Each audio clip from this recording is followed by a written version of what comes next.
Hello, everyone, and welcome to another Martian Monday. It's beautiful day for KeyForge. We're playing the PvE version. We're playing the co-op version. A multiplayer scenario. It's a multiplayer scenario. That's how they're branding perfect. Let's talk about the history of this, shall we?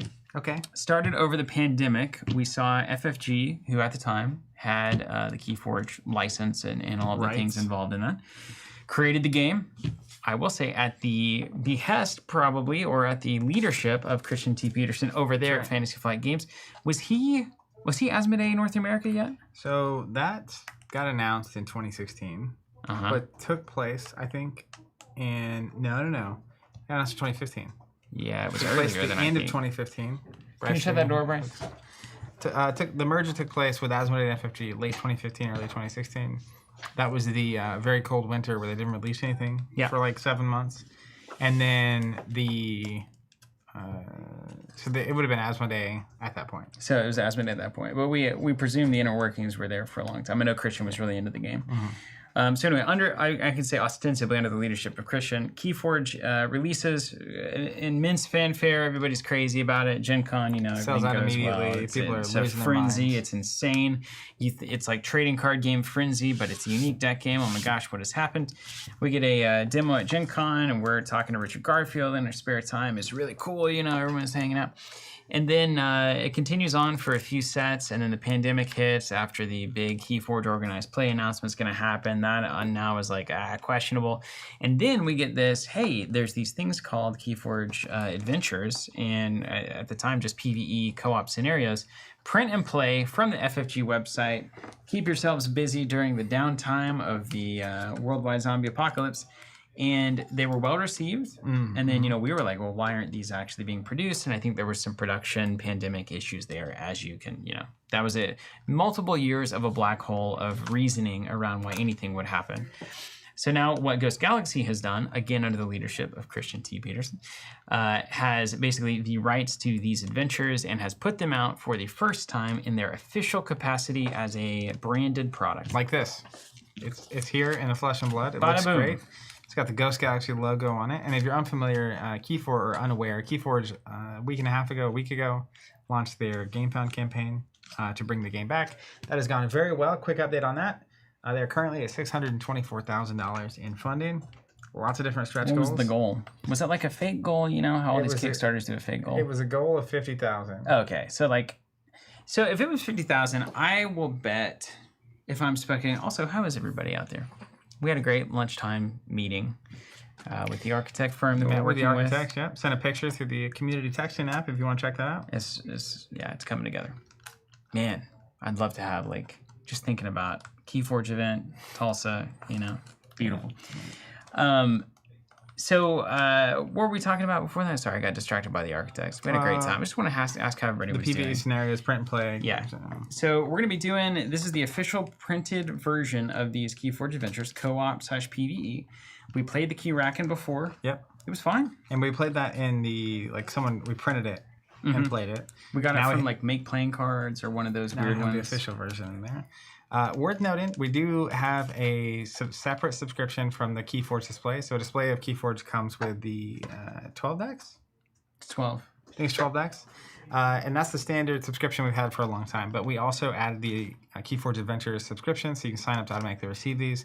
These two, the ones that were print and play, are supposed to be out relatively soon. So if you're signed up for that subscription, you'll be getting charged at some point in the near future, and these will get shipped to you if that's something you're interested in. They also, as a stretch goal, announced the name of the third KeyForge adventure and some details about it. What's it called? The Fall of the House of something. Hold on. It's kind of got a horror vibe to it. Oh. But the next set also, the Fall of the House of Gormengeist. Classic. Gormengeist. Gormengeist. They also announced the name of the next set past Winds of Exchange. What's it called? Well, how am I supposed to keep up with all this? It's in there somewhere. I'll bet that they actually had a goal of $500,000 on this. There's so many stretch goals too. We won't get into all of them. But Ghost Galaxy revealed the title of the next KeyForge. All backers will receive an exclusive preview package containing 3 preview cards from the next set, pulled randomly from a pool of cards. Oh, that's cool. 250 of those will be signed by Richard Garfield. 5 will be one of one. One. What do you do with copy. them? Just look at them? I mean, they're just collectible. You can't put them in a deck, I guess, right? Yeah, they're very collectible, I would assume. Huh. Let's see. Someone in chat's gonna definitely know. Oh, here it is. All right. You looking for the name of the set? Yep. The next set? Isn't it the Merchants of something, rather? Jason Lang saying, I'm doing well. I watched a YouTube analysis of 1972 Bobby Fischer versus Spassky last night. Made me appreciate how great chess is. It's a fascinating game. It's a whole culture. So, It's a whole vibe. I don't know what the name of the set is, but I know that they announced it. I got an email about it, and then a lot of them, they've done like a goal at every 50,000 or something. It's like all kinds of information. Do you think it was actually 500 grand? I think there was this on the spreadsheet. This is probably worth printing. That may have been 50 grand. Like we'll print it and be done. Because they have the printing in house and they can just like print to scale. I imagine that 300 to 500 grand was like that. This is successful. Yeah. And like we feel good about it. And then I think $1 million is like, okay, we're gonna like go into the stratosphere. like, this is gonna be. We're gonna go hard on this one. So let's get it to $1 million. What's it at? 620? How many days are left? A lot. So this thing's probably maxing out based on all the data that we know about these campaigns. 7 days left. 34, almost 3,500 backers. It may get to 750. 750 is another stretch goal. Oh, okay.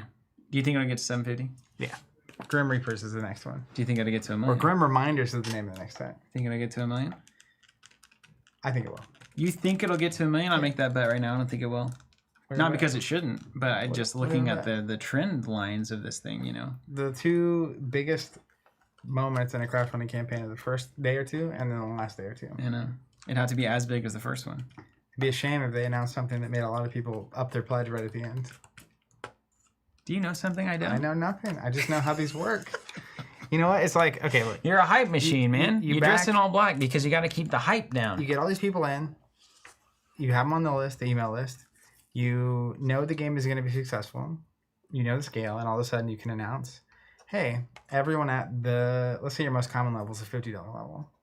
Like everyone at the $100 level, we're going to give this thing. Office chair.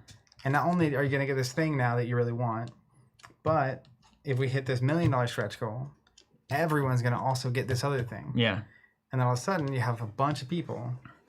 They're going to launch those KeyForge Tamagotchis. That's right. You can carry a little KeyForge around in your pocket. A little Dis minion or a little Martian, or, you know, it writes itself. I could absolutely do that. If you're out there, Tamagotchi, definitely reach out. You guys can have that for free, too. Yeah, only 5%. Write the check. Steven at Team Covenant. Care of. So Jason's saying apparently they played 21 matches, many of them ended stalemates. Yeah, but that's kind of, you know, isn't that funny? Modern game design would say you should never have a tie. But, you know, modern design says that everything should be flat, white, or black. Which, of course, saying, Zach is following. Never been more sure of anything in my life. This game walks. Yeah, that's a Lebowski quote. This game walks? Yeah, it's a Lebowski quote. He's talking about the Big Lebowski in the wheelchair. He says, this guy's been lying about everything. I'm sure he's lying about this, walks. but he was not lying. Yeah. You ready to do this thing? Yeah, do we get to play a random deck today? Whatever deck you want. Are there random ones? There are not sealed ones. They're all random to me, I guess. Yeah. Here, hand me one. Give me a rando. Can we do a proper unboxing too while we're here? Yeah, there you go. Man, I've got to get all of this stuff off the monitor. Is it driving you insane as well? I just ignore it. Zach has a good habit of never looking at himself. You know how I know that?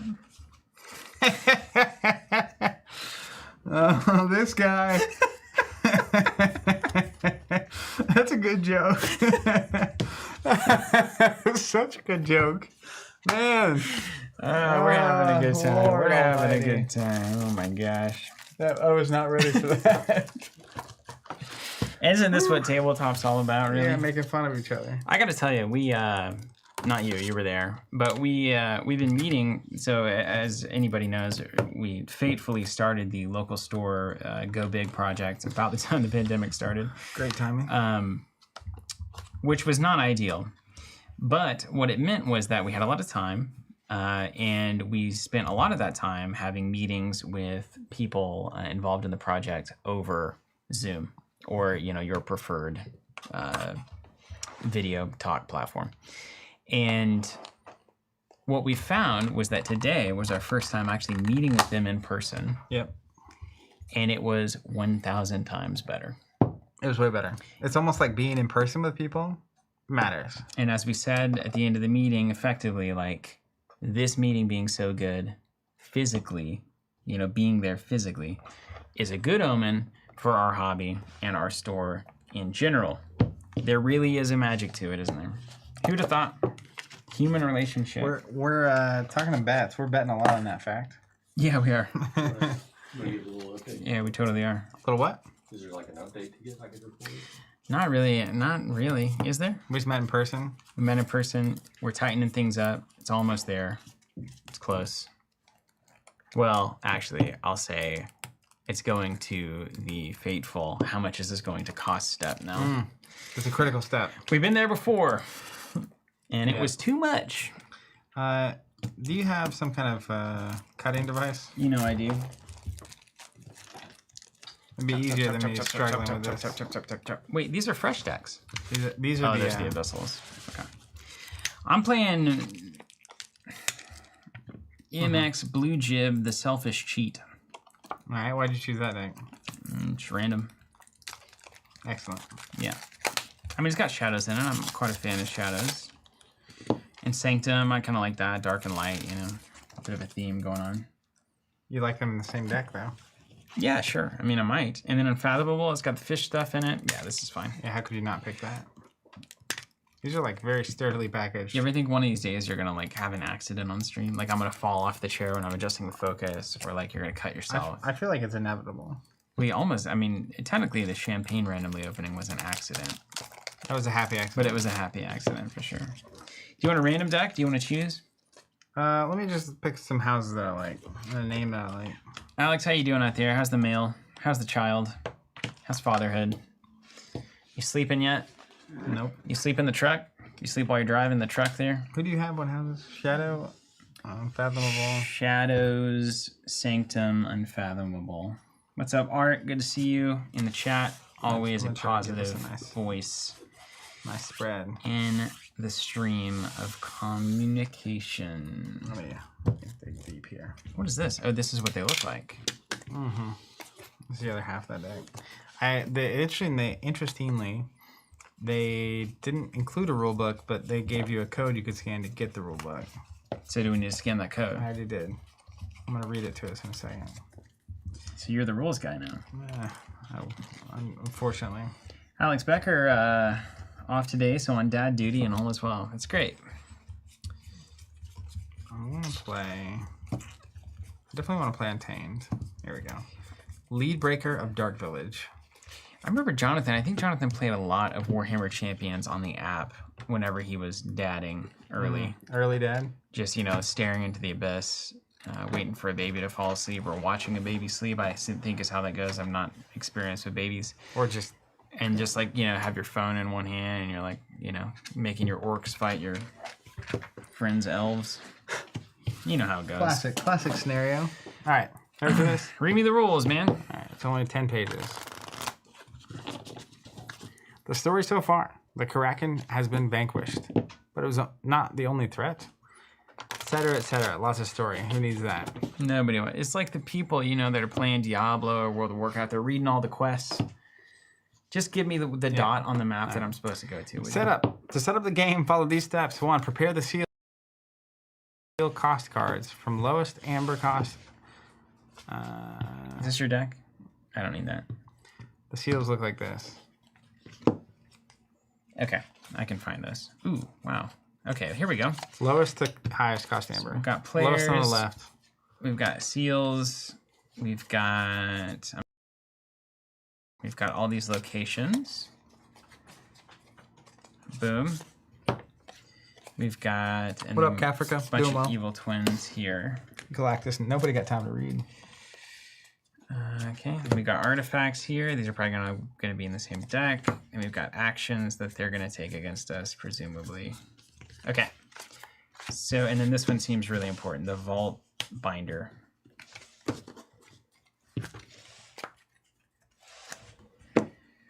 Okay, great. We got some Tide stuff. Okay, this is actually specific to them too. All right, our decks are going to be out here away from... Alex saying getting random moments of no signal. Maybe card pops. I keep getting an error about no signal. What does it look like, Alex? Give me a little bit more info on that. Like, is it actually on the screen? Does it say that on the screen? No signal. Help me. Anyway, well, there's some people around that are going to help out. People are clicking things. It says... Cuts to the colored bar and the no signal message. All right, so that's definitely happening. We'll work on it while we set this up.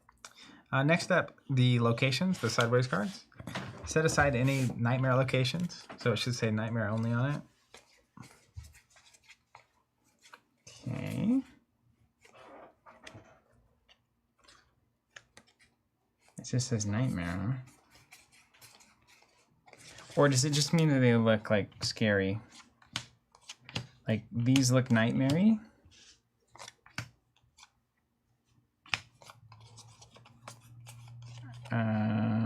Wait, is there a symbol? No. What does it say? Nightmare? What do you mean nightmare? Oh, is it on the back? Maybe there's stuff on the back. A lot of times we get bamboozled by that. FFG loves doing that kind of stuff. I guess Ghost Galaxy might too. Well, I guess they made the product. So. Let me see. Just to set aside the nightmare locations, they're only used when playing nightmare mode. They have 3s on the back, maybe? What do they look like? It doesn't show the nightmare cards. So, place the standard locations in a 3x3 grid within reach of all players. They are placed in the following position. The SLRS Vortexalon, placed at the center of the top row. Yeah, I'll let you do it with your 3x3 eyeballs. Shuffle 2 depth 1 locations and place 1 face down on either side. So depth 1. Depth so 1s and 2s and 3s. Are they shuffled? There's a little symbol also apparently that says nightmare on it. I'm gonna try to find that. Just freaking classic, man. Is it the eyebrow? Does that mean nightmare? I think they all have the eyebrow. No, those 3 do, those 3 don't. Oh, he spotted the difference. That's definitely the nightmare. They got the tentacle on it over here on the top right. Okay, yeah. The eyeball is... That's gotta be nightmare then. We used our brains, Zach, and we figured it out. Low. How beautiful. The ship is SLRS Vortexalon. Yeah, so that comes in. These are face down. Slurs. We haven't been here yet. And then these are face down random.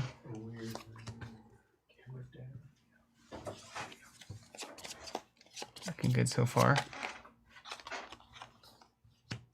Okay, love it. Looking good. All right. Step 3. Prepare out of play cards. Set the Vault Binder artifact aside. Vault Binder artifact. Got it. Boom. Setting it aside. Set the double-sided Tide card beside the locations with a low Tide face up. Double-sided Tide card. Low Tide face up. Locations. Right there. Is that where they like it? Shuffle all remaining cards into a single adventure deck and place it beside the location grid and the Tide card. And we're supposed to do something with the seals, I think? Those go set aside.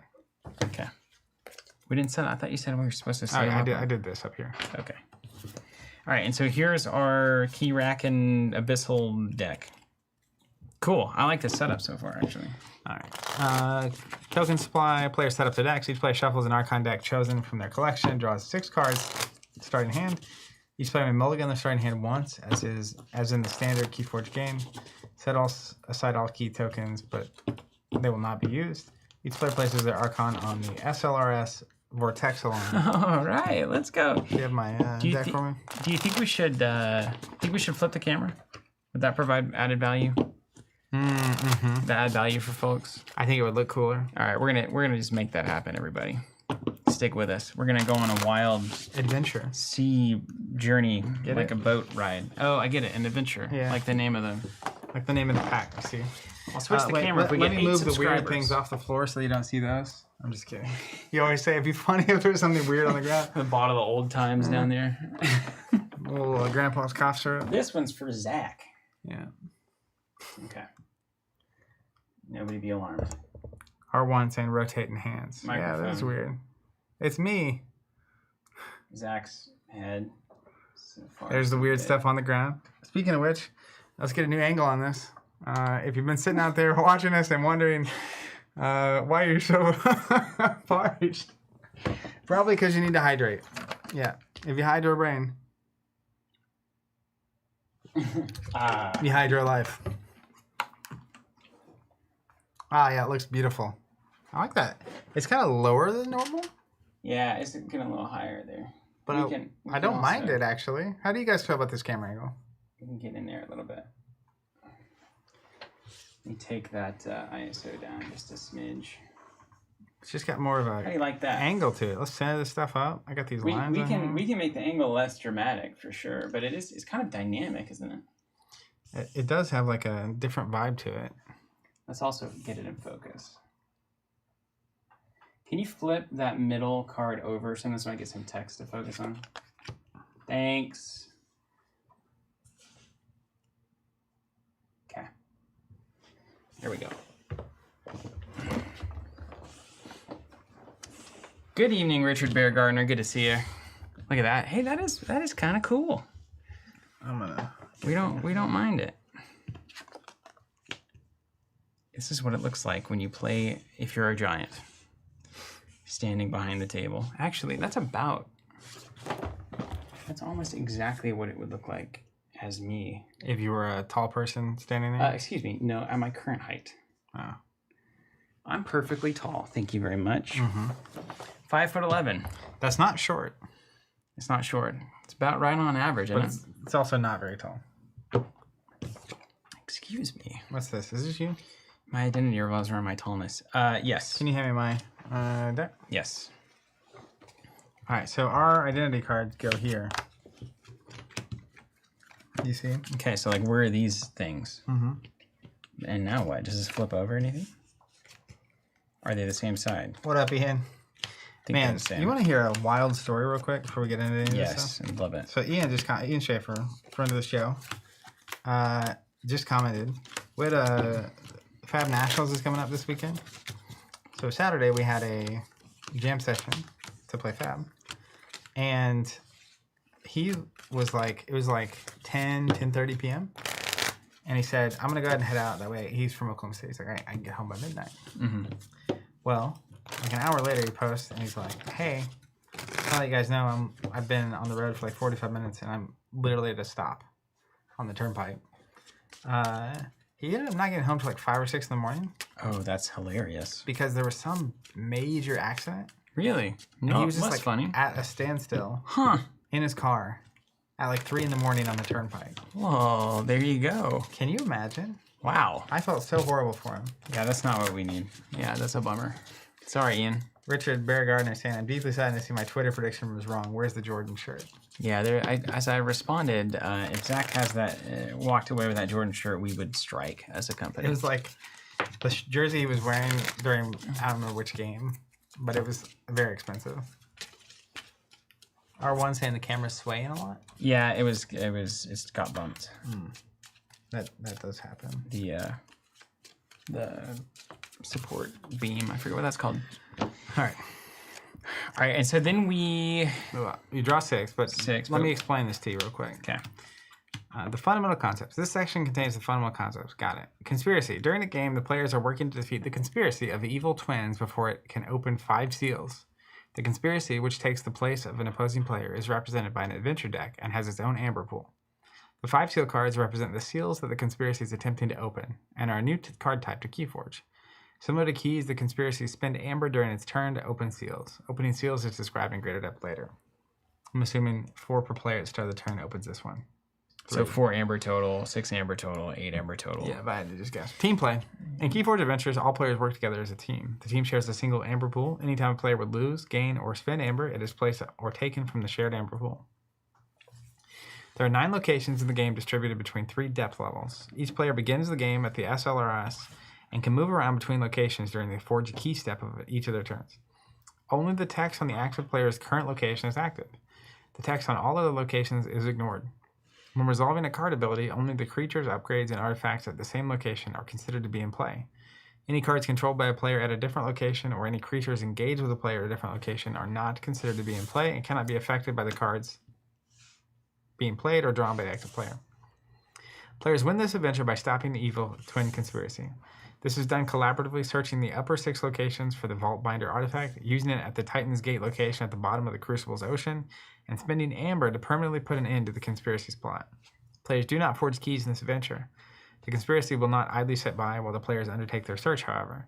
During the game, the conspiracy gains Amber by reaping with creatures and resolving card abilities. Each time the conspiracy takes a turn, it attempts to open a seal. Spending its Amber and resolving a dangerous seal effect. Should all 5 seals be opened, the players lose the game. How to play. When playing a KeyForge... I should have gone to the button. Chapter 1, I am born. Oh my gosh. When playing a game of KeyForge Adventures, players take turns in sequence, each taking a turn for the conspiracy after taking their own turn. So I go conspiracy, you go conspiracy, etc. Okay, I go conspiracy, you go conspiracy. During each of the conspiracy's turns, the player who is taking the conspiracy turn is the active player. At the beginning of the game, the players select a turn order, who will play first, who will play second, and so on. Player turns. During the player's turn, they follow all the rules described in the KeyForge rulebook regarding choosing a house, playing and discarding cards, readying cards, and drawing up to 6 cards hands. However, players ignore the first turn rule, which restricts the first player from playing more than 1 card during the turn, and the Forge Key rule, which operates differently because forging a key is replaced with moving between locations in this adventure.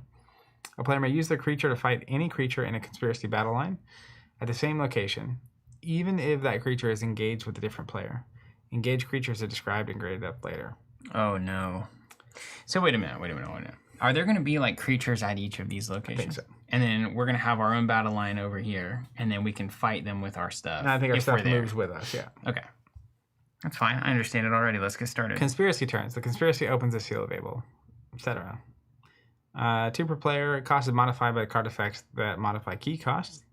So if something reduces their key cost, it would. If the conspiracy does not have enough Amber to open a seal, it does not do so. Got it. That stands to reason, doesn't it? Mm-hmm. Oh, it's very short, actually. Active player. So during the conspiracy turn, they try to open a seal. Then the active player draws adventure cards, which come from the adventure deck. How many? The active player draws each card in the conspiracy's archives, and then draws the top 2 cards from the adventure deck. Each time a player draws an adventure card, they play that card immediately before drawing the next. These cards are considered to be played by the conspiracy, the opposing player, for the purposes of card abilities. Only cards that were in the conspiracy's archives as this step began are drawn during this step. The following explains how an adventure card is played by type. A creature. Each creature enters play engaged with the active player. It enters play exhausted on the rightmost flank of that player's engaged battle line. Artifact. Each artifact enters play ready at the active player's location. Action. Each action card has a play effect which the active player resolves. The action card is then placed in the adventure discard pile. Step 3. This is a good opportunity for me to use the... I'm just going to take a little aside here for a second. Because we have the capability, we may as well use it. So I just want to make sure that everybody feels permission to not have any idea how this is going to work. Because a lot of times, you get in the middle of the board game, and like the guy, you come in, and it's like, hey guys, we're going to play this cool thing. It's called Wingspan or whatever. I went through this myself. And then you're like, okay, here's the rules real quick. And then it's as if the Charlie Brown parents are talking the whole time you're sitting there. Zach's like this too. I know if I was reading the rules, they would be going right through him right now as well. So you're saying, I'm going to play Abyssal Conspiracy tonight. I guess I'll see what these guys are up to and learn how to play the game. It will be known in the first 10 minutes of playing how this works. We just got to plow through all these rules, and then it happens. But man, it's like miserable, right? All the time. Whether I'm reading rules to Zach reading rules to me, you just sit there and you're just like, yes. And then the key racket happens, and then what? And you just got to start playing. So anyway, don't worry, it's fine. It's fine. All right, here we go. Right? Conspiracy turn, right? Do you agree with that? Recap. You also Yeah, do the totally. same thing, yeah? They'll try to open a seal. Fine. You wouldn't even let me read the rules. You would just start playing. Absolutely. We'll draw cards. Creatures that are engaged with you will activate. Artifacts will activate after that. Ready each creature engaged with the active player and any artifacts, etc. There's a weird thing here. This is what I want to get to. So, if a creature doesn't have the prey keyword, they reap. Oh no, we brought prey back? That's the worst keyword in Arkham. Well, I think it just determines what it's going to attack on your battle line. Okay. It'll have it on the card. Okay. There's also moving between locations. During each player's forge a key step, as well as any time a card effect would instruct them to forge a key, that player may move to another location instead. When moving, they may move to either the location directly above or below, or to either of the two locations at the same depth. To move to a location at the same depth or deeper, a player must spend amber to complete the move. If they cannot spend the requisite amber to move to the desired location, no amber is spent. The cost is modified by the card effects that modify key costs. So if you have things that make keys cheaper, it makes moving cheaper. I presume 1 to move here, 2 to move down, 3 to move to the lowest. So moving up costs nothing. Yeah. Moving sideways costs 2. Oh. Moving down costs 4. Ooh. Yikes. Okay. Also, artifacts that are played from here stay at the location Okay. until destroyed or moved in some way. And the creatures are on my battle line, or are they at the locations, or what? Let's just play. Let's see what happens. And then we'll ask a bunch of questions. Yeah, hold on. I love seeing you in this context, because it's great to be on the other side of it. Hey, man, can we just... Can we just get into this? Can't we just, I mean, we'll probably figure it out, right? It's this game called Go. I think we just figure it out.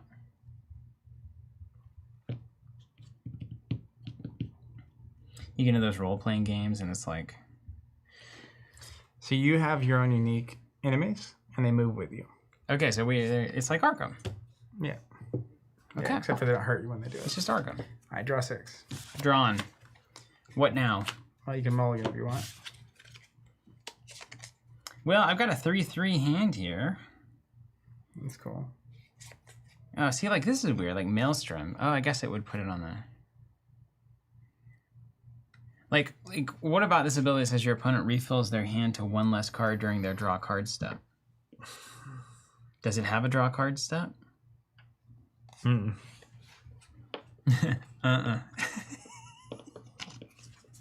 Okay, so we can mulligan and get 1 less card. Mm-hmm. Let's do it. I'm going to keep my hand because I don't know what I'm doing.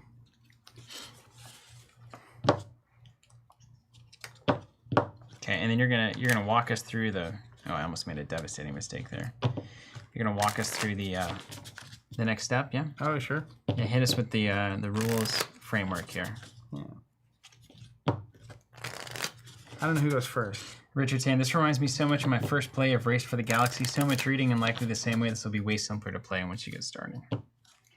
You got a chart? Can I follow a chart? There's not a chart. There's no chart. There's bold words. Okay, that's kind of a text chart. Oh, this is interesting. All right, this is better. The tide, by the way. Anytime a player descends to a new location at a lower depth, the tide is lower. Each time the conspiracy opens the seal, lower the tide. Any card ability that lowers the tide works normally. And is a high tide for us? Like all the abilities to say if the tide is high are for us good? Mm-hmm. Because the tide goes up. Yes. So the tide constantly is going down as we go deeper into the ocean. Mm-hmm. But if we want to raise it again, we've got to spin 3 chains to raise the tide, like usual. Yeah. Or card abilities that do it, of course. And I'll put this up here as well. It's not quite in the shot, so that is a little bothersome for all of us. But here we go. Okay, So- give me the rule. Give me the what's the framework? So we go first. Okay, but is you conspiracy, me conspiracy? Yes. You want to go you first? Sure. All right, you. All right. So I'm going to play Operative Espion and Psi Officer Quincan. Wow, that is it's a wild way to play those. I guess that's how we have to do it, isn't it? What is the tide right now? High? No, it's nothing. It's gone. It never has been. I think it said to put it in play. Oh, did it say to start it low? Mm-hmm. Okay, we can start it low. It's PvE, man. We can do whatever we want. Here, we'll put it right. Oh, that's on my tide there. Let's put the deck here. Low tide side face up. Low tide side face up. Low tide side. Then I'm going to play an Amber Vac on my Operative Espion. When I play it, I raise the tide. Okay, thank you. The creature also gains at the start of my turn, if the tide is high, capture 2. So is it? No, it's not. At the start of my turn. One or the other. Okay. Yeah. Okay. So I'm gonna end my turn. Let me walk through the sequence. And then they archive some cards and then draw 2, I think. Well, they would draw any archive cards. Oh, right. I'm just gonna draw 2 in a second. Okay. I find it's best to learn the rules by just assuming and then yelling them at the other player who's trying to teach you. And then they have the pleasant experience of saying, no, that's not actually how that works. How many times during a game learning session have anybody said that?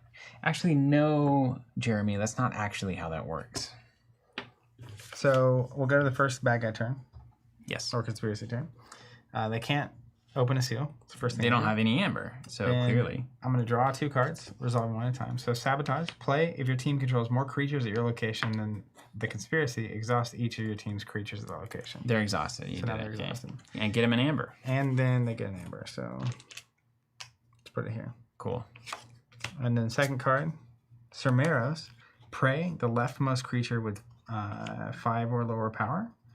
After one of your team's creatures reaps at his location, give him +1 power counter. So he goes to the rightmost flank of my battle line. So wait, are you are you stage left? Where are you imagining they're sitting across from you and it's their left or your left? I'm just gonna face it this way and then put stuff to the right as it goes. The order doesn't really matter. Okay. And you'll see why in a second. Okay. So, Just gotta trust sometimes. It's like exercise in faith. So it enters play exhausted. On the right side of my flank, got it. Any of that. Each creature engaged with the active player's use. So if it doesn't have the prey keyword, it's reaps. Yeah. It does have prey. If he wasn't exhausted, the leftmost, he would attack the leftmost creature with 5 or lower power. I get it. Yeah. Okay. So where they're at in the line doesn't matter because you can attack anything. Right on. And then they just come in exhausted like everything else in the game? Yep. We're sure that they don't get an advantage? Says comes in exhausted. Okay. No artifacts. Ready each creature. An artifact. And it's over to you. And we're going to need more space for our stuff. We're going to need a bigger space. I'm just going to zoom this in a little. Okay, it comes to me. We have the forge keys step. I don't have any amber, so I won't be forging anything. Oh god, now we're... No. Maybe this is better, actually. It is better. It is better. Okay, gotta get it lined up there. Next, and I feel like Steven's attitude towards learning the rules might not bode well for board games. You guys still plan on exploring those at some point? Yeah, we are. It's going to be a wild time. We've got Spirit Island almost ready to go. It's taken a lot of work to do it well. Insert anything here. Okay, move one from the creature, and this creature fights. Move one from the creature. This creature fights to your pool. Okay, so that's good. Your opponent may spend money on this creature as if it were in their pool. What the heck? Oh, you put that on theirs. You have anything? Does their thing? I can't touch your stuff, right? Maybe because we're at the same location. Maybe. Maybe. And is the tide the same for both of us? Mm-hmm. Where I have a tide, you have a tide. It's at the same time. Okay, the same tide. Can you find the difference between these two tides? Resolving a card ability, only the creatures, upgrades, and artifacts at the same location are considered to be in play. Any cards controlled by a player at a different location or any creatures engaged with a player at a different location are not considered to be in play. Okay, last question for the judges. Is the Abyssal Conspiracy considered a player for the purposes of card effects? If I have a card that says a player gains an amber, would they gain one? Or are we the only players and they're a lifeless machine?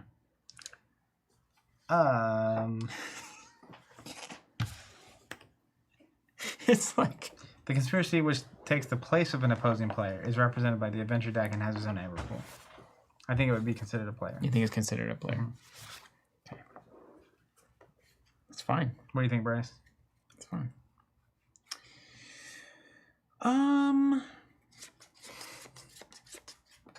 Okay. So I have a card that can break the game here. And there's nothing that's gonna put power on that. Your opponent may spend on this, and we're not considered opponents from each other, right? We're friends. After a player chooses an active house which matches no cards in place, steal an amber. So I'm about to steal do that. that. Yeah. Don't you steal an amber? Yes.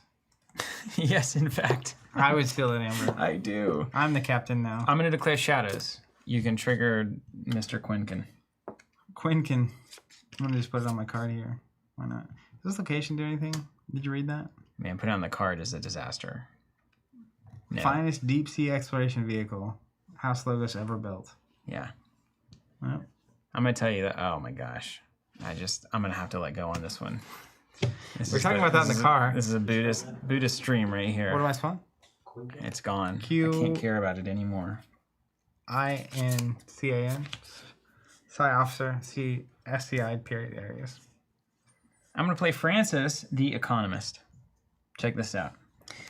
Each player gains 1 amber whenever Francis fights. I gain 1, you gain 1, they gain 1. We all gain 1. I'll gain 1. As shadows is nice because you can make them steal stuff.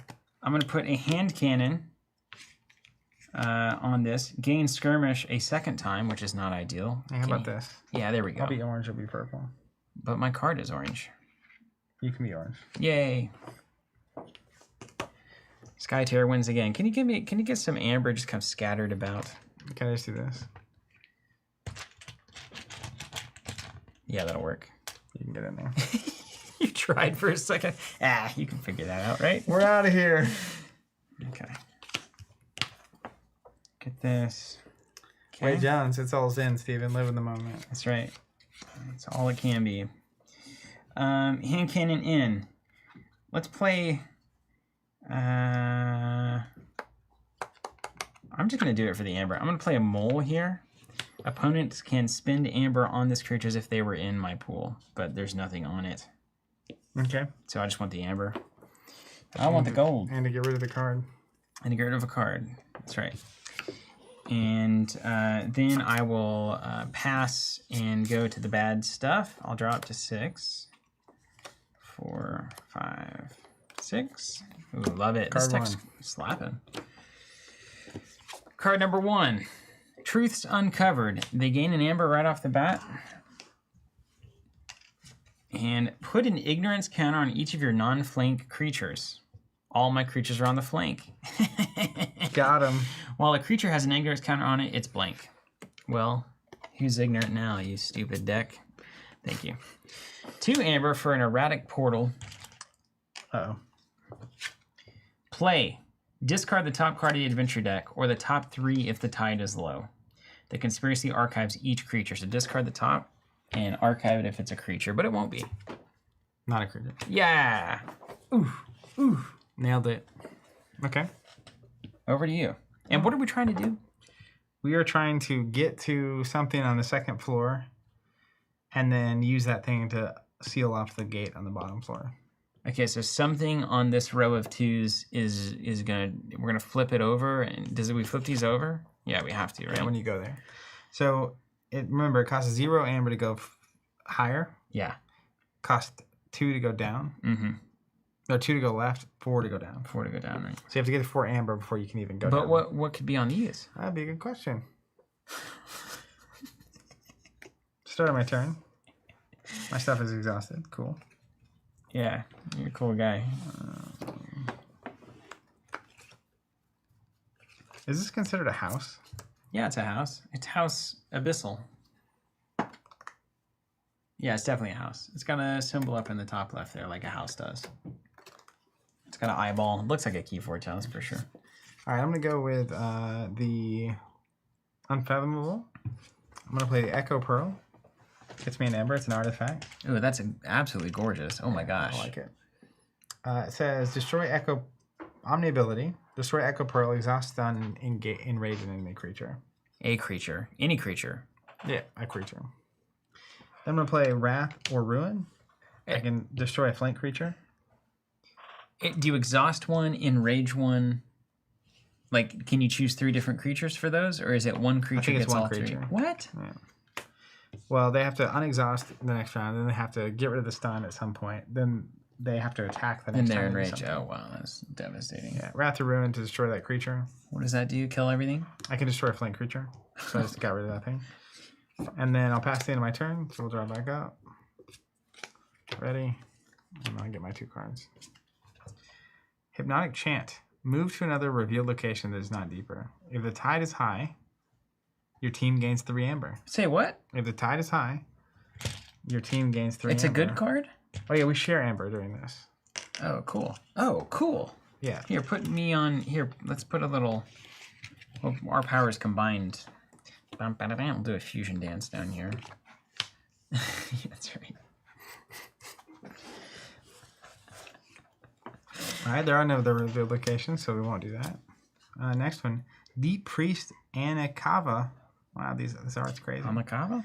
6 power creature with a reap ability. Archives 1 adventure card. Yikes. Comes in exhausted. That's a great card. Over to you. Okay, and I can't kill your stuff. Anakava, Evil Twin. Yeah, it says it on there. Evil Twin. Actually, don't have a regular Anakava. Maybe there's just evil stuff under the ocean. Maybe these are things coming down later. Maybe this is the evil twin of a card that'll be released in the future. Interesting. Interesting. Okay, over to me.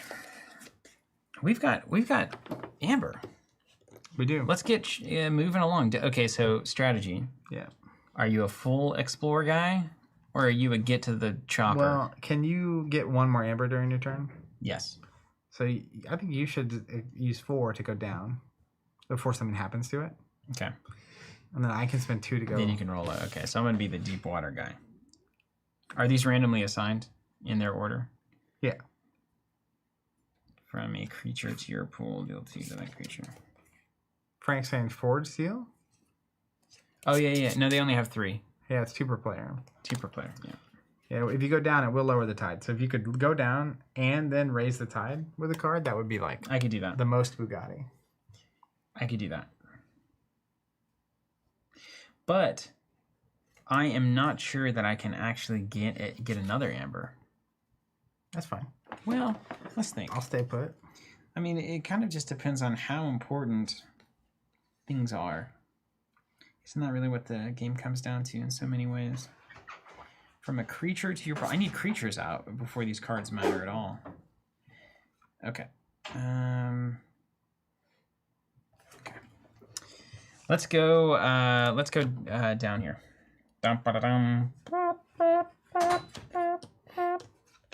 All aboard. He's... Hello. We are in the shell market. Okay. We have lowered the tide. Wow. While the tide is high, resolve each your bonus icons in additional time. While the tide is low, each card that the conspiracy plays gains an amber bonus icon. Well, let's take a look at that. I'm going to declare the Sanctum. I'm going to play Marshall Ewer. Ewer what? Raise the tide when you play or fight. Boom. That is a tide control man right there. Wow. He comes in exhausted, right? Yes, he does. Look at him. He looks awesome. He looks awesome. And he's raising the tide. He's calm. Sanctum is by far my favorite. It's great. Yeah. It's great. You are a warrior player, right? So cool. Yeah. Then we've got General Salvador, just a 4/2 over there. He comes in, he's got a couple of capture icons. He's given my team, my grand team. Yeah, how do you not love that? Yeah. Yeah, it's pretty sweet. And then I will He's beefy. just, in my turn, discard this card instead of playing it. Mm-hmm. Mm-hmm.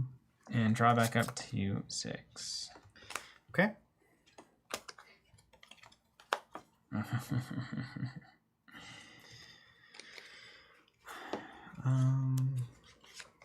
Cool. Cool. 2, 3, 4, 5, 6. All right. Mine? I know I need to do the bad stuff. Oh. So everything readies, right? Right, And then we do the bad stuff. First card, Truths Uncovered. Uh-oh. Seal up. Put an ignorance counter on each of your non-flank creatures. Marshall Ewer is blanked. What a fool I was. How ignorant. What a fool. I'll have to kill something so he's in that. While a creature has an ignorance counter on it, its text block is considered to be blank. Well, they just had the perfect answer. Oh, wait. You declared Sanctum, right? Yeah. I steal one. Oh, that's right. From your...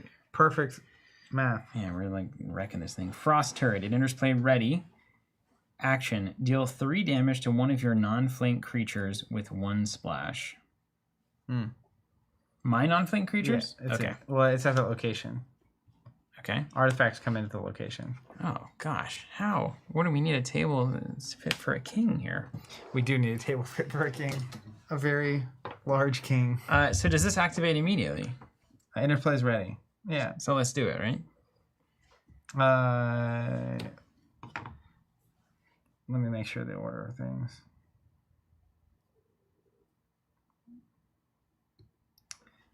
Draw cards, creatures, artifacts, yes. Okay. So then creatures go, there are none. Artifacts go. Frost Turret is going to exhaust. Deal 3 to General Salvador. That means 1 goes through armor. Doesn't say non-flank creature. Does it? Oh, non-flank. Yeah, okay. So 1, man, Marshall getting tore up. 1 damage there, and then 1 splash. So that soaks armor. 1 onto Francis. Sir Francis. Okay. Yeah. That's the end of their stuff. It's all you. Start of my turn, I will go ahead and spend the 2 Ember. Going left. We did it perfectly. Yeah. Cashed it right in. That's actually kindergarten. A Krill Garden. While the tide is high, your creatures reap, gain an Amber. So I can reap to gain 2. Marshall needed to be in this game. Mm-hmm. That singular choice to not put him on the left side of Francis could lose us this game. Also, the fact I have no creatures to fight. I've got all sorts of good things that do things to creatures. Oh, I have the answer. Don't lower the tide, please. I won't try. I almost feel like I have to reap because it just is worth so much. Yeah, absolutely. I mean, you get 4 amber here. All right, let's go with Do we have a strategy, or we just kind of? yellow. I just kind of like the. I'm gonna play Star Alliance. Yeah, I mean we're just gaining Amber and exploring right now. Yeah. Okay. I mean, what more do you want from us? Use this Echo Pearl. We're gonna exhaust, stun, and enrage. This big thing. Then I'm gonna reap and gain 2 Amber. I'm gonna reap and gain 2 Amber.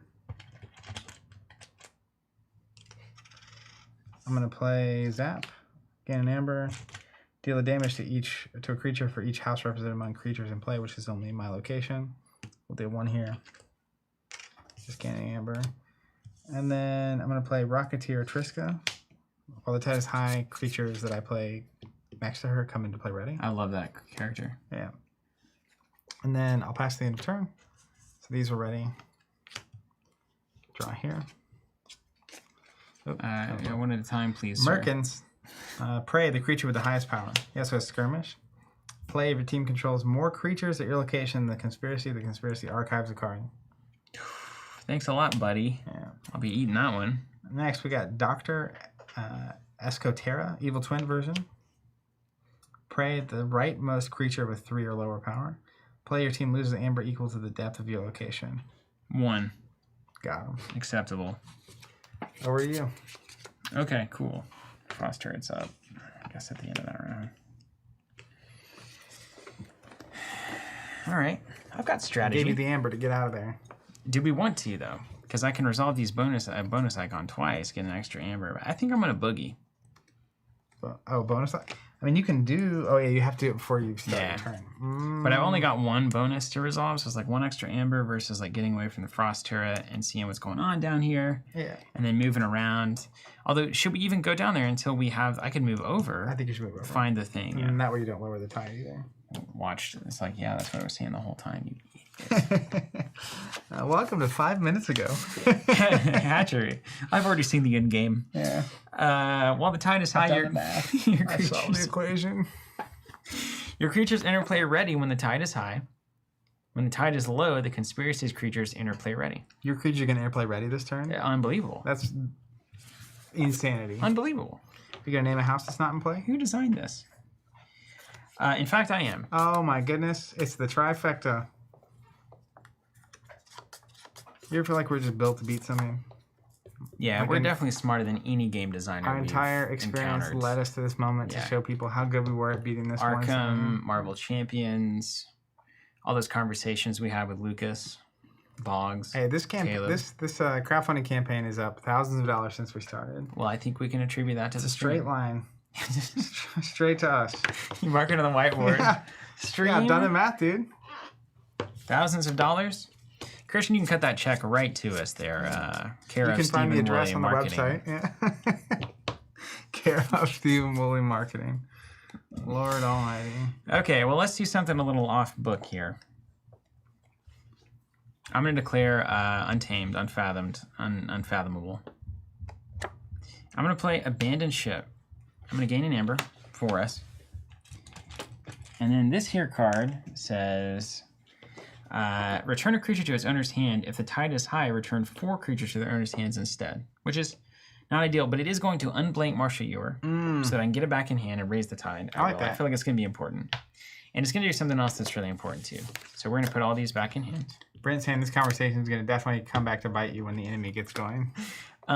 What happens to these if the things go back to my hand? Do they go into the discard? Or do they go back to my hand? They go away. Was it spoils that cards followed? Yeah. I love that game. They did so many things that were so clean. Just so intuitive, right? Check this out though. I've got more for you. How about the Effigy of Melaruk? I feel like this is a card that's consistently going to break PvE scenarios.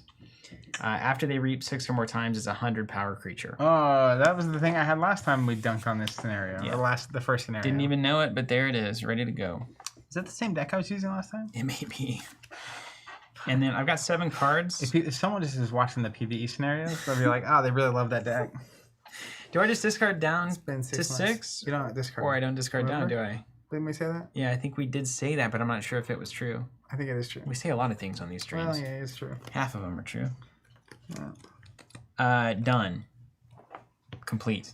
Bad cards. Give me the archived one and then 2. Here's a bonus. All right, let's start with that one. Erratic Portal. Uh-oh. Yeah, that thing's rolling. Did you steal one, by the way? No, I didn't, but I should have. Yeah, you should have. We talked about it even publicly. I did steal one. Okay. I can't do. You just put 2 down? Yeah. I don't know if I stole one. Well, let's steal one. You never know. Because we're so good at this game. Discard the top card of the adventure deck, if you would, please. Brett's saying the card returned to hand goes to archive? No Is way. that true? Or Netrunner archives? What do you say? What's that say? It says, if the tide is high, return 4 creatures to their owner's hands instead. Wait, what card are you talking about? You talking about this card? Your card. Discard the top card of the adventure deck, and then archive each creature discarded this way. Evil Twin Fuzzy Gruin. Look at that guy. You're gonna be getting that one, so enjoy that. Study up, boy. Okay, what else we got? Where are the other cards? Was that it? Okay, then we've got one from... Ooh, it's Senator Brackus, the Dino Man, but he's got a helmet on because he's breathing underwater. Yeah. He's an evil twin, Senator Brackus. I think all these are. Elusive. Seals at this location cost -1 amber for each amber on Senator Brackus. Reap, Exalt, and this one and my least powerful creature. Okay. Cool. Any bounced enemy creatures go to archives. Okay. Really? Oh, right, because there's no hand. Yeah. The hand is the archive, basically. And then we have Scout Pete, Evil Twin. 4 power here. Move a conspiracy artifact from a shallower location to Scout Pete's location when he reaps. When they reap, I should say. Move a conspiracy artifact from a shallower location. Okay, we don't have any artifacts. Yeah, if there were artifacts above you, they would sink. Shallower location. Yeah. Okay. Over to you. And they come in exhausted and they're ready, right? Like a normal game of KeyForge. Should I go up or down? Or side or down? Can you raise the tide again? No. Then don't go down. Although, well, it just depends. Your cards get worse if the tide is low, right? Like all the stuff that's about to do stuff. So watch out for that. And with this guy remove the sun last time, did that happen? He was exhausted. Right, okay. Let's just spend 2 and let's move over here. Wait, don't you have to go 2-2? Any at your layer. That's not how physics works. Blood Reef. While the tide is high, your creatures gain an amber, which is great because I'm about to be doing some fighting. Oh, dog. I'm gonna be doing. So does some that mean fighting. the thing has got to be here? The thing we need? I think so. Or it's in the deck. Don't know. But it's set aside. It's right here. I can see it. Oh, wait. They're supposed to make a seal. They make a seal before you move. Oh, no. Is that what happens at the beginning of the whole thing? They seal up and then you move? The first thing they do is seal. Okay. No, it's the beginning of their turn. Okay, at the beginning of Yeah, this. so I still take my turn, then they'll seal up. Right, so you can. It's the same tension. You can steal the amber before they forge. Yeah.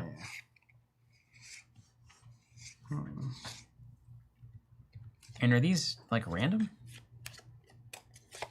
What is that? These are the seals. Which one comes in? No, it's these. Those are the nightmare ones. I don't think there's anything on these. No, these are the seals that are corresponding to those cards. I wonder if it's a random one every time. I'll bet it's random. Also, I've been neglecting us. This operative Espion. While the tide is high, at the start of each of my turns, I capture 2.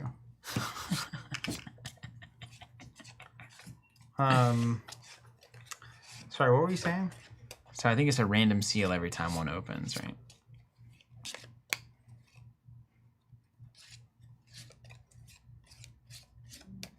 Does it say that? I've got a poll update for you. What's the poll say? Are you an explorer type or a speedrunner type? 90% Explorer. votes said explore everything. Yeah, explore everything. The That's remaining 10% said get to the chopper. Always move left in Mario. At the start of the level, you always have to go left in any platformer. You shuffle those up and put them each on one of these. Okay, I'll just reveal one every time it happens. Yeah. It's going to be a lot to manage.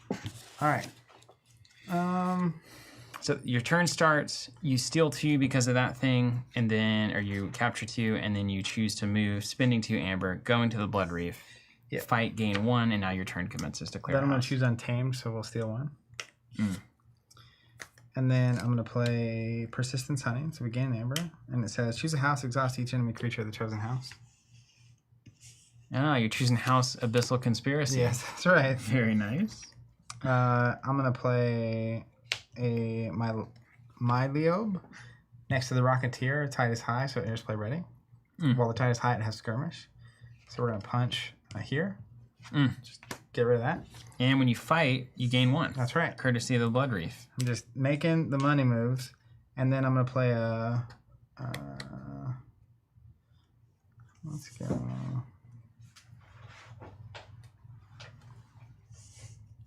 I'm going to play Mollymock. Comes into play exhausted. When you play it, you can destroy an artifact. Don't have any. Shame you can't go to that Frost turret. Wasted potential.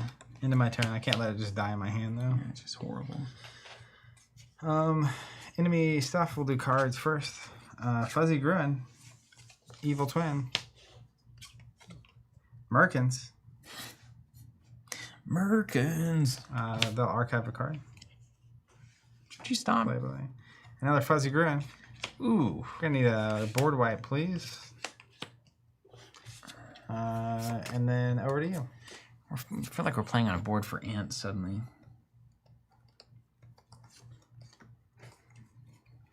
Is evil Merkins enraged now? Are they evil? And are they enraged or anything? They're evil, they're not enraged. Okay. And you successfully avoided the portal. Or the seal. Yeah, Really. for now. Yeah. Okay. Well, my board's gonna get to start doing stuff. About time. I mean, like, they're gonna do bad stuff, is what I mean. Okay, so let's... Oh, that's right. This does enrage it. When Liobe fights something, but I killed the thing I fought. So it's enraged, but it's gone. Before the fight, you enrage and each of that creature's Each neighbors. Do you want to play the thing and enrage it before you don't... Is enrage bad? I mean, he has to attack instead of reap. But he would have attacked anyway, so... Okay. Is enraged bad? Well, depends on how you feel. Okay. we're going to play move 1 to your pool, deal 2 to that creature. Okay, so this is going to be really good next turn. It can be used if it belonged to any house. Understood. Okay. So,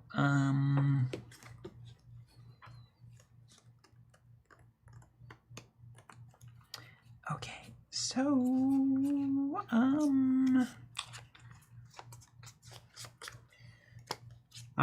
Marshall Ewer, General Salvador. I'll be discarding a cleansing wave because it will do nothing. And then I will end my turn. Not strong. Oof. You didn't want to move or something? Oof. Look at that. So good. Oh yeah, should I move? I don't know. May as well spend 4 or 2 and check it Oh, out. hold on. No, because my creature's interplay ready. Yeah. Who's laughing now? Kill them both. Take damage back, right? Oh, elusive though. Hold on a second. I'm gonna do a little reap and What's your fight attack ability you. there? Raise the tide. So let's go Xavier here. He's gonna take 2 because of armor and kill Pete. Discard Pete there. Old Pete. Scout And Pete. then Marshall Ewer is actually going to reap and gain an amber there for the team. All right. And then we will ready. And then we will draw up at the end of our turn. Now here's a question. Then we will do the bad cards. Yeah. Yeah, here's your first one. Oh, wait. Yeah. And then when do these things all fight? Is that at the end of this phase? The drawing stuff? If they have prey. If they don't have prey, they just reap. He's going to reap. Okay. Yeah. Deep Prophecy. The Conspiracy archives X adventure cards where X is your current depth. That is 2. Archive 2 for you. You can save those for yourself. Thank you Thank very you. much, sir. Really appreciate you letting me play the game. Also gains an amber. That's like nice of you to make sure I have things to engage with. First drill card. They gain an amber as well. Either deal 2 damage to each of your team's creatures at your location, or your team loses 4 amber. I'll take 2 to each of my creatures. Armor. Does armor count here?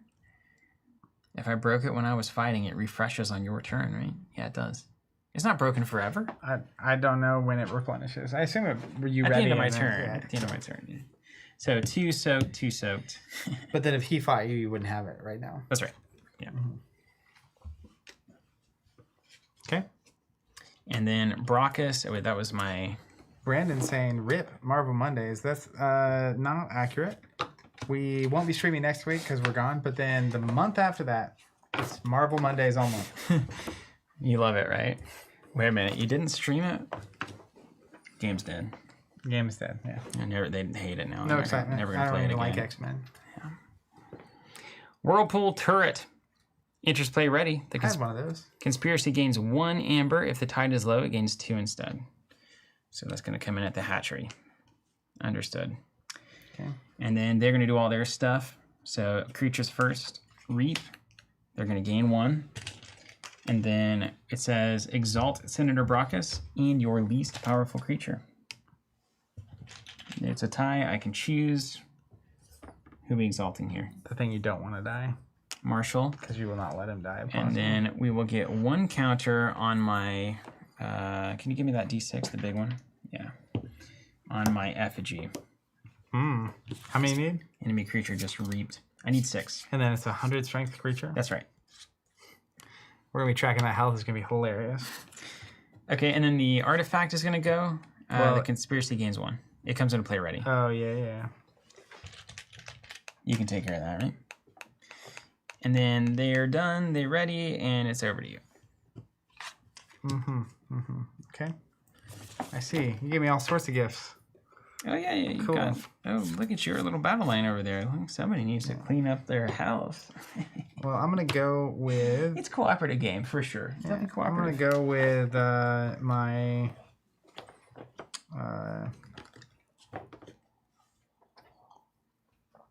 It's good water. Science people. Star Alliance.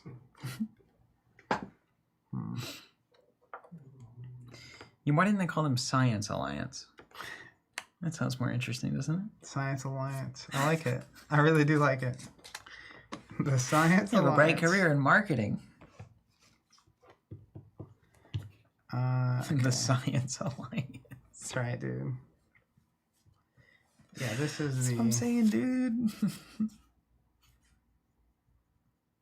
the right play. Tide's high. Tide's high. Attach an officer's blaster to the Rocketeer. Gain an amber. Then we're gonna play Diplomat a gun. When I play him, choose a creature. They belong to whatever house I want for the rest of the turn. So we'll make them my Miliob. Man, we can't see any of your board. Yeah, because of the cards. It's long gone. Yeah, that's right. Because of the cards. I'm gonna make him man, the house I need him to be. You know what I mean? Because of the cards. And then check this out. The Rocketeer is going to Maybe I'll just zoom out a bunch. punch this big thing. The Rocketeer goes away. So then the Officer's Blaster then attaches to the creature on the right's neighbor. Everything you're doing sounds very compelling. It is really something. It's going to attack this Fuzzy Gruin Evil Twin. I have Skirmish because the tide is high. So that's fun. I'm going to use this Operative. Oh, he captures two at the start of the turn. I forgot about that. I'm going to use him to punch here. Is it elusive? Take two. No, just skirmish, yeah. Okay. And then I'm going to attack here for two, just to clear it. And then I'm going to go to the end of my turn. He attacks the creature with the lowest power. Lowest power is 2, so he'll take 2 and I'll go away.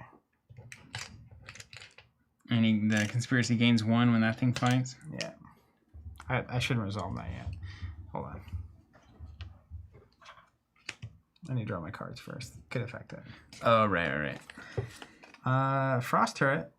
Enters play ready. Deals 3 to a non-flank creature. Sink to the depths. Put a creature with the highest power on the bottom of its owner's deck. If the tide is low, repeat it. Highest power. 5.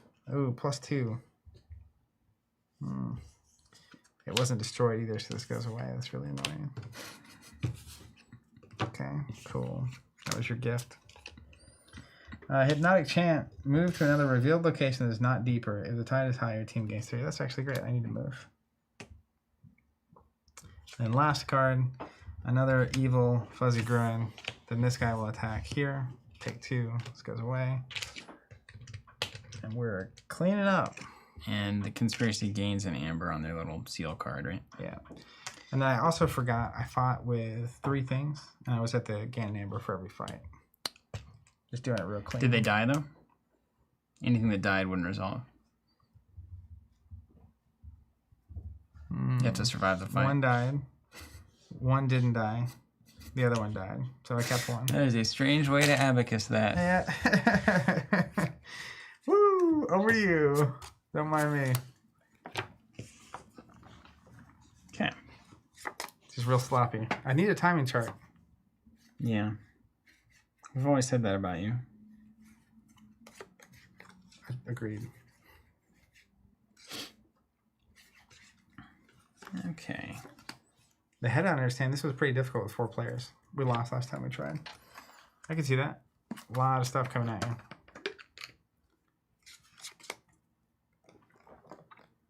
You gonna move, get away from the artifact? Wanna go to La La Land? Yeah, I probably should. Let me make sure that entering play ready doesn't matter. It probably doesn't. It's not terribly necessary. Okay, let's do it. Let's spin 2 amber to move at the start of the turn. Let's reveal that up. Sanatorium. While the tide is high, you may play the Vault Binder as if it were in your hand. I'll do it. It says, exhaust a friendly creature of the active house. If you do, raise the tide. So we can just tie it up. And then if the tide is low, the conspiracy's creatures get... Now, it seems like we're able to keep the tide high forever without precedent. Is there any mechanic we're missing that would automatically lower the tide every turn or something? I don't think so. I think there's cards that come out and lower the tide. It doesn't say like at the end of your turn lower the tide every time. Well, it's every time you go deeper, it lowers the tide. Yeah. And I'm gonna have to do that twice in a row here. Well, I mean, consider not. Okay, then over to me. Just hang I'm out up gonna top. play the I Voltimeter. could hang out up top and just, you know, farm amber for you. I'm the Vault Man. So all we gotta do is get this into the net. Just drive to the rim. Yeah, you got to go down lower now. That's all we have to do is get it in there and then just dunk it. I mean, as far as I know. It's a classic Arkham dunk scenario. Also, it gets real bad when that thing fires after your turn's over and it has 4. This thing that is going to happen. Oh, you think that's gonna happen? Well, unless you stop it. I think the tide also lowers when they forge, which hasn't happened yet. They're about to. Because on turn 1, I played the thing that captures 2 amber every turn. Yeah, that is a very And good then another person strategy. steals amber every time something happens that's going to happen. It's a good strategy. It's a good strategy. I do think I'll stay up top, though. That makes sense. Yeah, send one down. I'm your scuba diver. Scuba Steve? Okay, here's what we're gonna do. We're gonna start by declaring shadows. There's no shadows out. Do you have the amber guy? He's gone. Okay. He got tossed in the wind. We're gonna mug Senator Brackus. Move 1 from a creature to your pool, and then deal 2 damage to that creature. Clean mugging. That's right. Mug the Senator. Then we're gonna play a Seeker Needle. We're gonna use an action to deal 1 to Brackus just to get him teed up for next time. He's going to keep being a little sponge, though. Then we're going to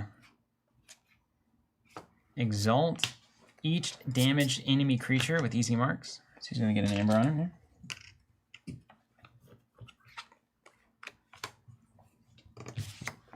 That's coming to me later. It's fine if it lowers the thing. Then we're going to play Francis the Economist. Every time he fights, each player gains 1. I like that economist is in quotes. Yeah, so true.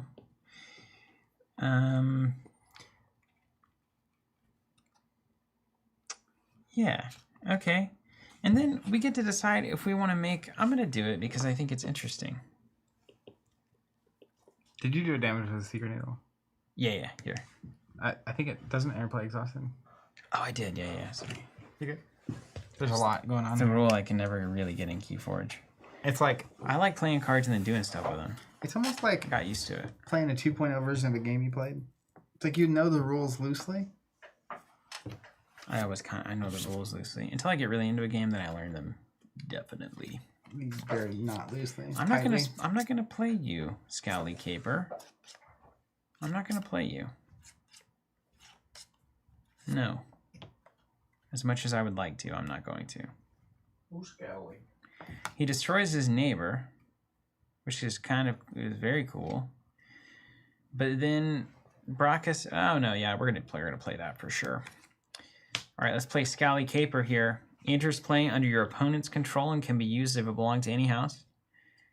At the beginning or at the end of my turn, destroy one of Scally Caper's neighbors, or at the end of their he's so turn. good. At the end of their turn?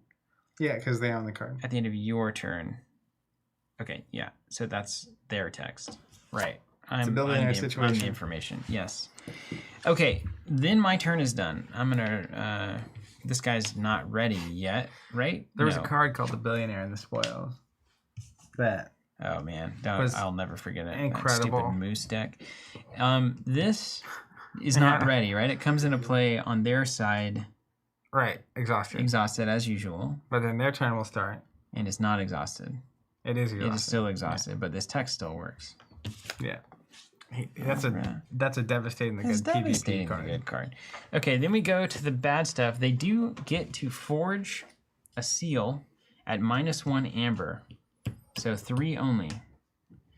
And random seal getting forged. Here we go. Don't like this.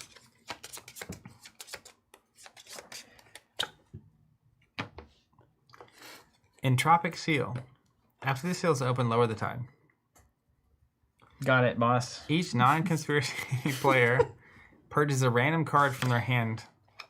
No, from their discard pile. So, random card from their discard pile for each open seal. Your team loses amber equal to the total number of bonus icons on the purged card. 1.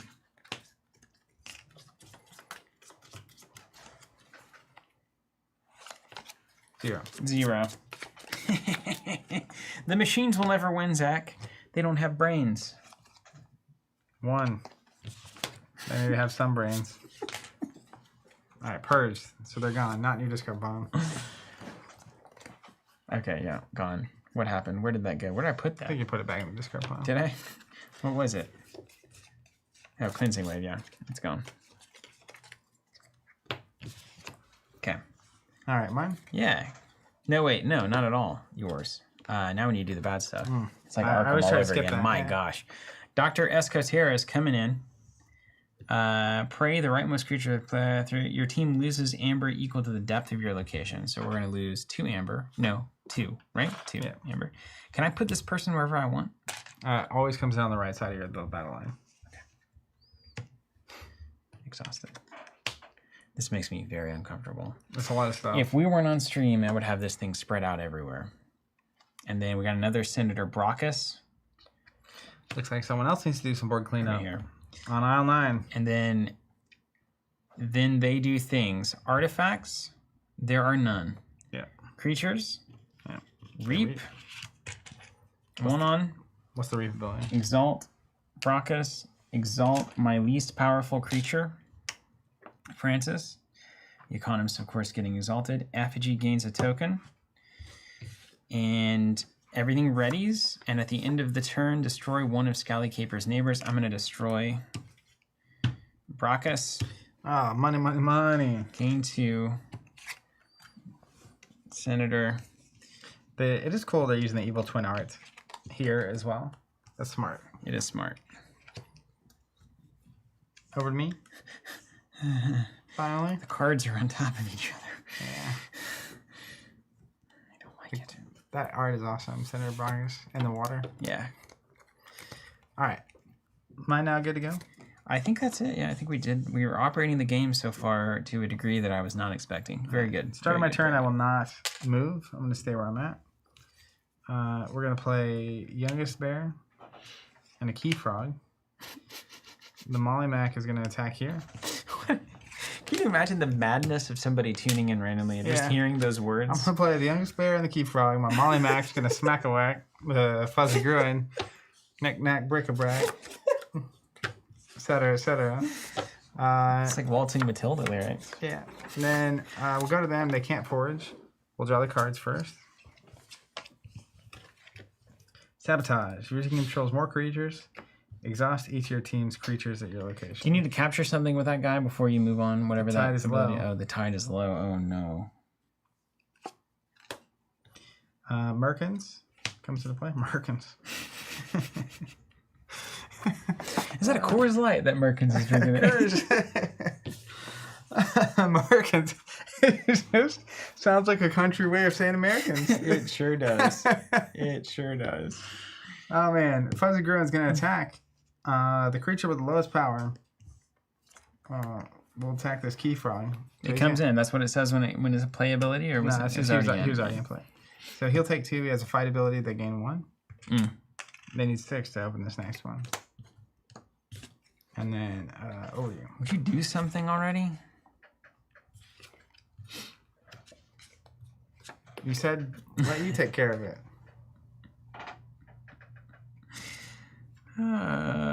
Don't you remember?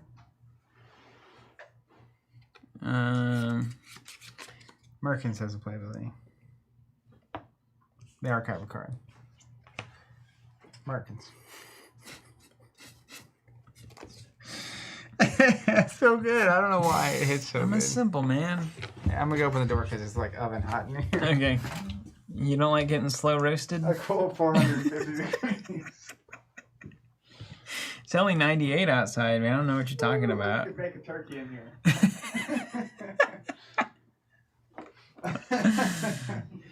It is not November yet. Did Merkins archive a card from that ability? Did you have Yeah, it's more right here. creatures? Yeah, you did it. Okay. I'm going to spend 4 and move down. Yeah. Yeah. Can I move to any of these 3? Or You can only move directly down. Really? Mm-hmm. Rules for me and not for thee kind of situation. At the start of your turn, if the tide is low, destroy your creature with the lowest power. So we need to raise that tide. And this is the Abyss. It's the Abyss. That's right. Okay. Easy peasy.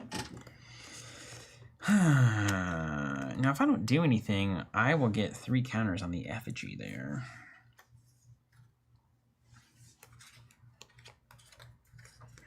Okay. Okay. Okay. Well, we could also just... Okay, yeah.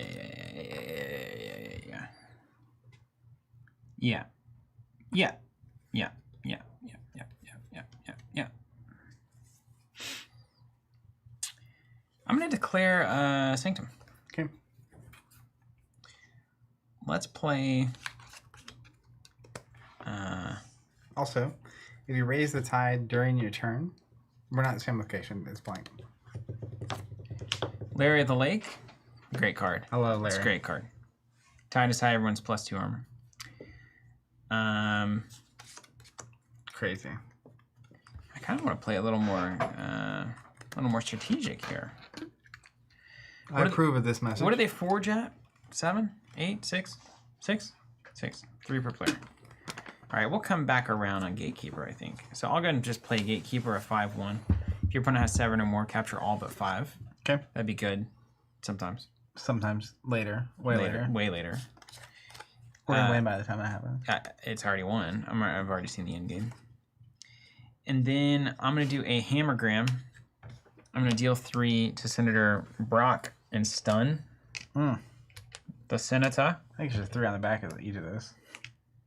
I just wanted to see, so everybody could follow along. Yeah. You can buy these tokens at teamcounter.com. Teamcounter.com.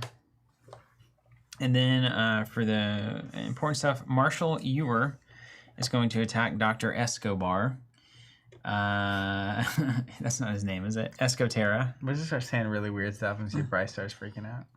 Whenever I have a fight ability, I'm going to take 2 damage, and I'm going to raise the tide, courtesy of my fight ability. So let's go ahead and just...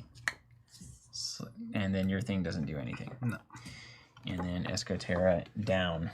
Oh, it's made it through this deck. General Salvador is going to reap. An old-fashioned reap. Okay. Oh, there it goes. Yeah, I'll get that later. It's like those D6s. Once they hit the game room floor, they're gone. They may as well be gone. You'll never see them again. They went to heaven. Yeah, until your spouse is cleaning, and then they'll step right on it. And then at that point, they will live eternally. Because you will hear about that die forever. It's so funny. It'll be carved into stone. Still hearing about that fateful D6 from a few years ago. All right, here we go. Let's do the... there's no gate forging because they don't have 6. Scout Pete is going to come into play. The far right there. Is it my right? As long as you do it I'll consistently. be consistently there. It's got a conspiracy ability, but it's exhausted anyway. Who's on first? Sir Mero's has some prey, and after one of your team's creatures reaps at Sir Mero's location, give them a +1 power counter. So the more you reap, the more powerful Sir Mero's gets. And Fiendish Undercurrents, one on the baby there. Either deal 2 damage to each of your team's creatures at your location, or your team loses 4 amber. Who's the Amber Man? Are you serious? 2 wouldn't kill anything here. All right. Yeah, I'll take 2 across, and then if I get a healing wave again, it's going Aren't to be those things going to attack you? gangbusters. I think they're all going to try to reap, right? Yeah. Yeah, they will reap. And then the Senator is going to get bamboozled by the Caper, and, well, there you go. The Scally Caper is so hard to kill. He has Skirmish, so you give it to your opponent. They have to destroy something at the end of each round. It's like they have to have a creature kill card, and they have to spend it on themselves. It's really good. It's really good. The deck doesn't know what hit it. All right, 2 here, 1 armor, 1 on. 3 here. Oh, the tide is high. They all have 2 armor. So it's happens. completely nothing. That was a better decision. Thank you, Larry of the Lake. We appreciate you for your service. And then reap here, They gain 2. but stun is removed. And that 1 reap doesn't fire because the Senator was stunned. All right. And then destroys his neighbor, Brockus, out. He's working his way down the battle line. It's very powerful. Powerful, yeah. Everything stands up. We have 1 Reap token to put on the effigy of Melancholy. And we're going to do that now. Melaruk. Effigy of Melaruk. And then we're going to draw up. I think I was supposed to do that last time already. Over to me. It's you. All right. I'm not going to move. I'm going to play Call of the Void. I can exhaust a creature that was already exhausted, destroy it instead. So we will exhaust here. Gain a neighbor. We'll Brain Drain. Gain a neighbor. Mm-hmm. Look at our opponent's Do you hand. think if it was looking at opponent's hand, you could look at their archive instead? I wish. That'd be cool. I think you could. Sermero Strengthening. Ekim was asking, does Sermero strengthen?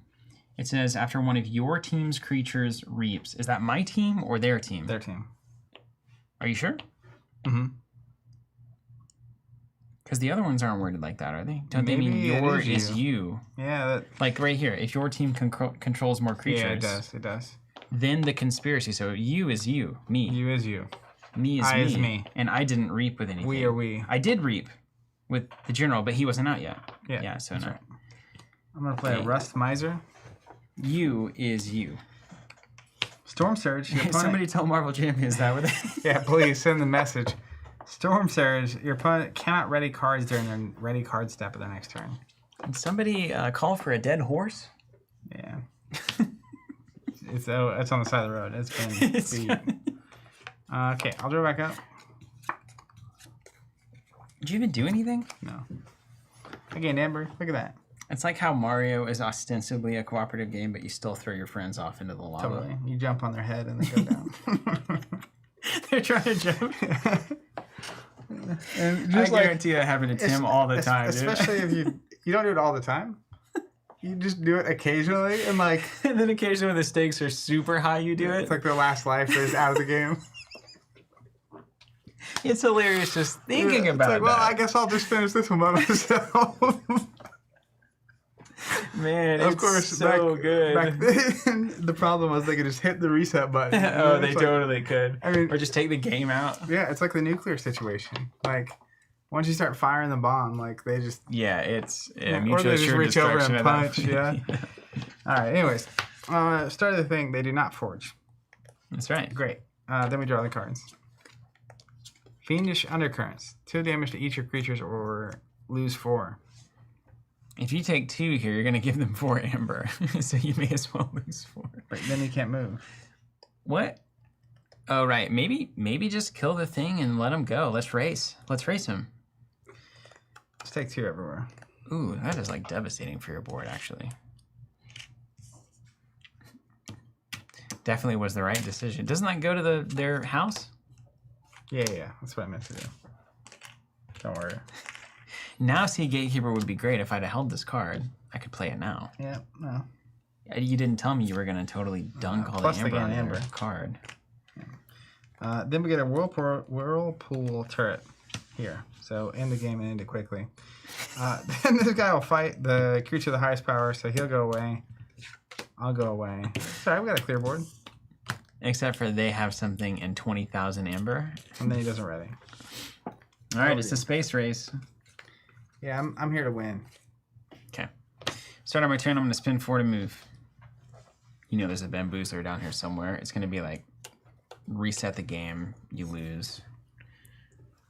Get bent. Let's hit Scotch over here. Huh. I don't think that's what we needed. While the tide is low, you cannot play more than 2 cards each turn. Well, it's not, so it doesn't matter. And that's called the Ruined Altar. The Ruined Altar. Now, how do we win? Yeah, I think it's here. You have that thing, and we get to a certain location. Let me read it to you. it always has to be there. I just chose wrong. There were only 3. Yeah, but what if the nightmare cards are in? Do you just use those instead of... You probably just only use the nightmare. Okay. Well, that's a bummer, so I guess I just chose poorly. Yeah, well. Nothing new here. It's called supporting your friends. I'm about to dunk on their board, though. You can take that right to the bank. Players win the adventure by stopping the evil twin conspiracy. This is done by collaboratively searching the upper 6 locations for the Vault Binder artifact, using it at the Titan's Gate location at the bottom of the Crucible Ocean, and spend an amber to permanently put an end to the conspiracy's plot. Okay, so we're gonna get to like the need a bunch of amber phase. Oh, yeah, this should activated. Coming into play ready.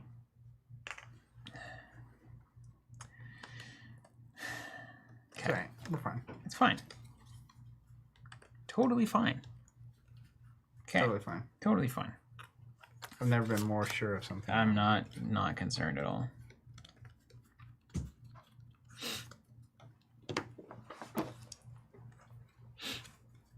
Would you say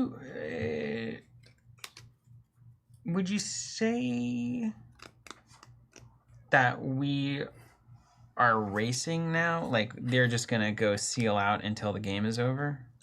I mean, so it's going to cost 6 for the first one, and they're only going to have 5 left. And then I've got something to say about all that. Okay. So, if there was more than that left, would it be immaterial to your plan? how much more? Like if there was like 7 more. That would be... It's not like a wipe all but 5 card? Right, yeah, yeah. Okay. Not the Gatekeeper, yeah. No. Or it's not like... what was that card in the first set of the Shadows that still all their amber? Oh yeah, Like if you had more than miserable. 6, still half. Miserable. Whatever that was, we don't want it. I'm I still can't get over Merkins. I'm having there Clear the board. I've got like almost all unfathomable cards, but I don't want to play any of them, but I don't think that's gonna change. Yeah. Ever. They're all doing things that I'm not interested in doing.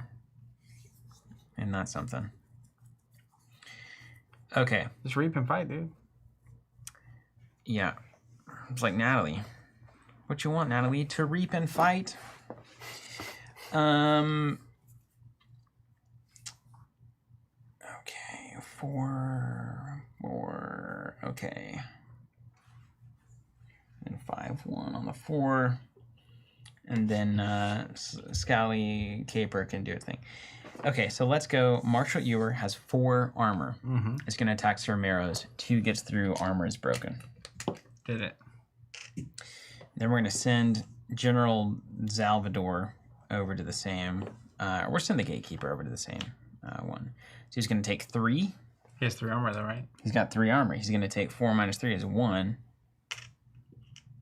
And then he's going to do 5 to take this guy off the board. Got him. He's gone. He's scary. He's not something we like. Then General Salvador is going to do 4 here. No armor. And he's going to take nothing because he's got 2 armor extra from Larry. Then Larry is going to reap. Yes, sir. And then that's going to be it. Okay. Everything's going to stand up. We're going to work this board. Bad guy phase. They're gonna cash in an amber. Bad guy phase, Or- they cash in. 6. You got me a seal? Yeah. Where they at? Yep. Seal on. I guess if I randomized them last time, they're still random, probably. Technically. Primal Seal. After the seal's open, lower the tide. And give a +1 power counter to each conspiracy creature engaged with a player for each open seal. So +2. +2 to the old Scally Caper. Hilarious. And then he reaps. He reaps. He reaps. No artifacts, etc., etc. That's it. Who reaps? Bad cards. You have bad cards? Who reaps? Who are you talking about I reaping? thought Scally Caper reaps. Not yet. We gotta do the bad cards first, do we Yeah, not? I always forget that. Wild Wormhole, what is happening? Saying, hey, always fun seeing KeyForge on TC. I've owned the snare for a while and never tried it. Well, now you don't have to. You can just watch us try it. That's right. It's the same thing. Deep Prophecy. The Conspiracy Archives X, where X is my depth of 3. Killing me small. Special delivery for old Bun. I had clear board. It's like I was feeling good over here. Riptide Turret enters play ready. Discard a random card from my hand. That is a fortunate one to get. And then we'll go here. Now he reaps. Reaps. Effigy is going to gain 1. It's coming.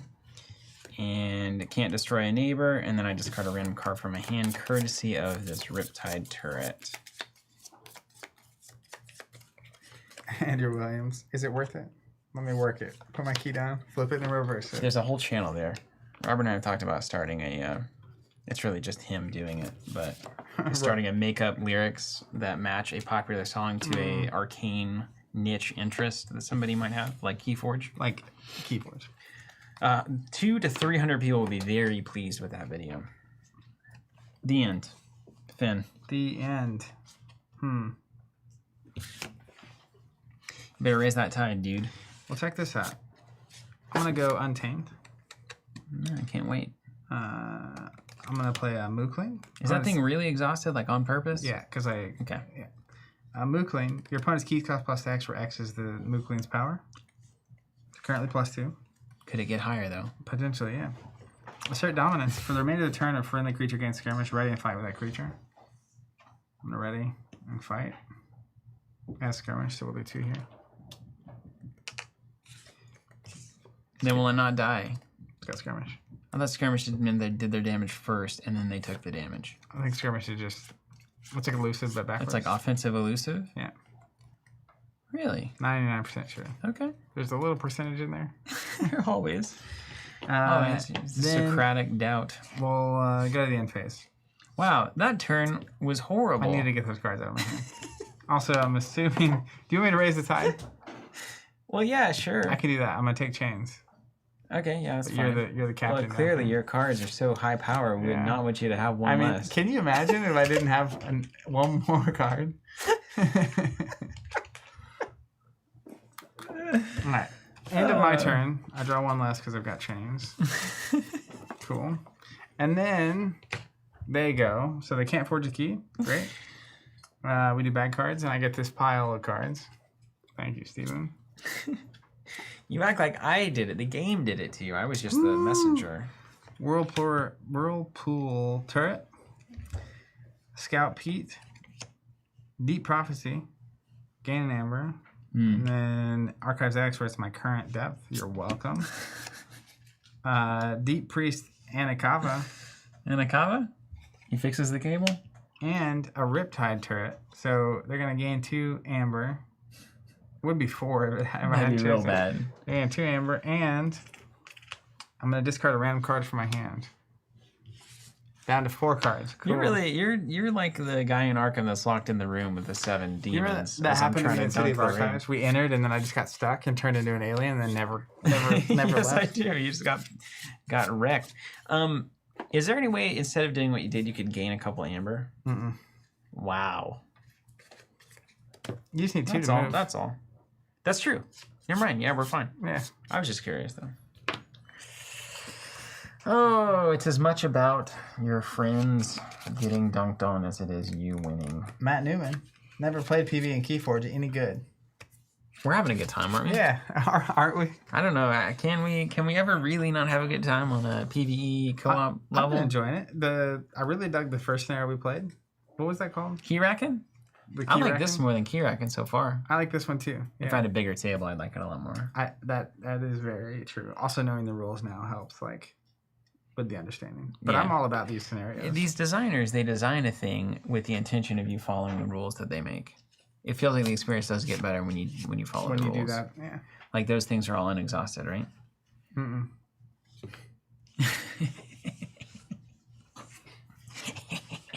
Start on my turn, I'll move. We cashed out. I bet it's gonna say like discard all of your amber. It'll be Watch glorious. this. We've played Arkham.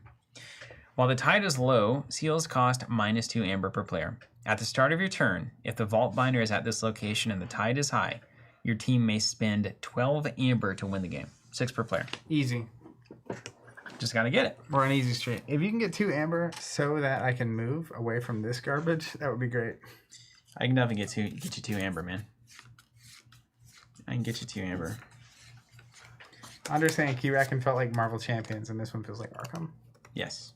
I could see Fair, it. totally fair, yeah. The whole thing it could go any number of ways. It's just so crazy. You can make anything out of this game. You could make a new game out of this game. Yeah. Another new game, a second new You game. could just keep making new games. Yeah. You can make like Guess Who. You could design a KeyForge. game with this game that would design games. Yeah. Like them building that computer in Magic or whatever. I heard that was overblown. Well, you say Can't imagine anything on the internet being overblown, but not in this day and age. not in this day and age. The standards are high. Fact and objective. All fact and objective. And objective. It's not one of those subjective facts. No. Okay. Hey, can you answer Josh? No, record it. Oh, Josh. Yeah, we got a question from Josh. Josh Trevino. Joshua Trevino asking, will one sub get me access to both releases? There are 2 subs, one for KeyForge Adventures, one for KeyForge the deck displays. So sign up for both if you want all of these products. Or if you just want the adventures, sign up for that. Or if you don't care about PvE, just sign up for the boxes.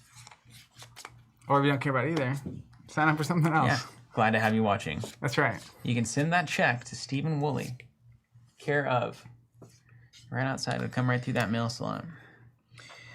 Well, the simplest form of this is I'm gonna be offering very little value.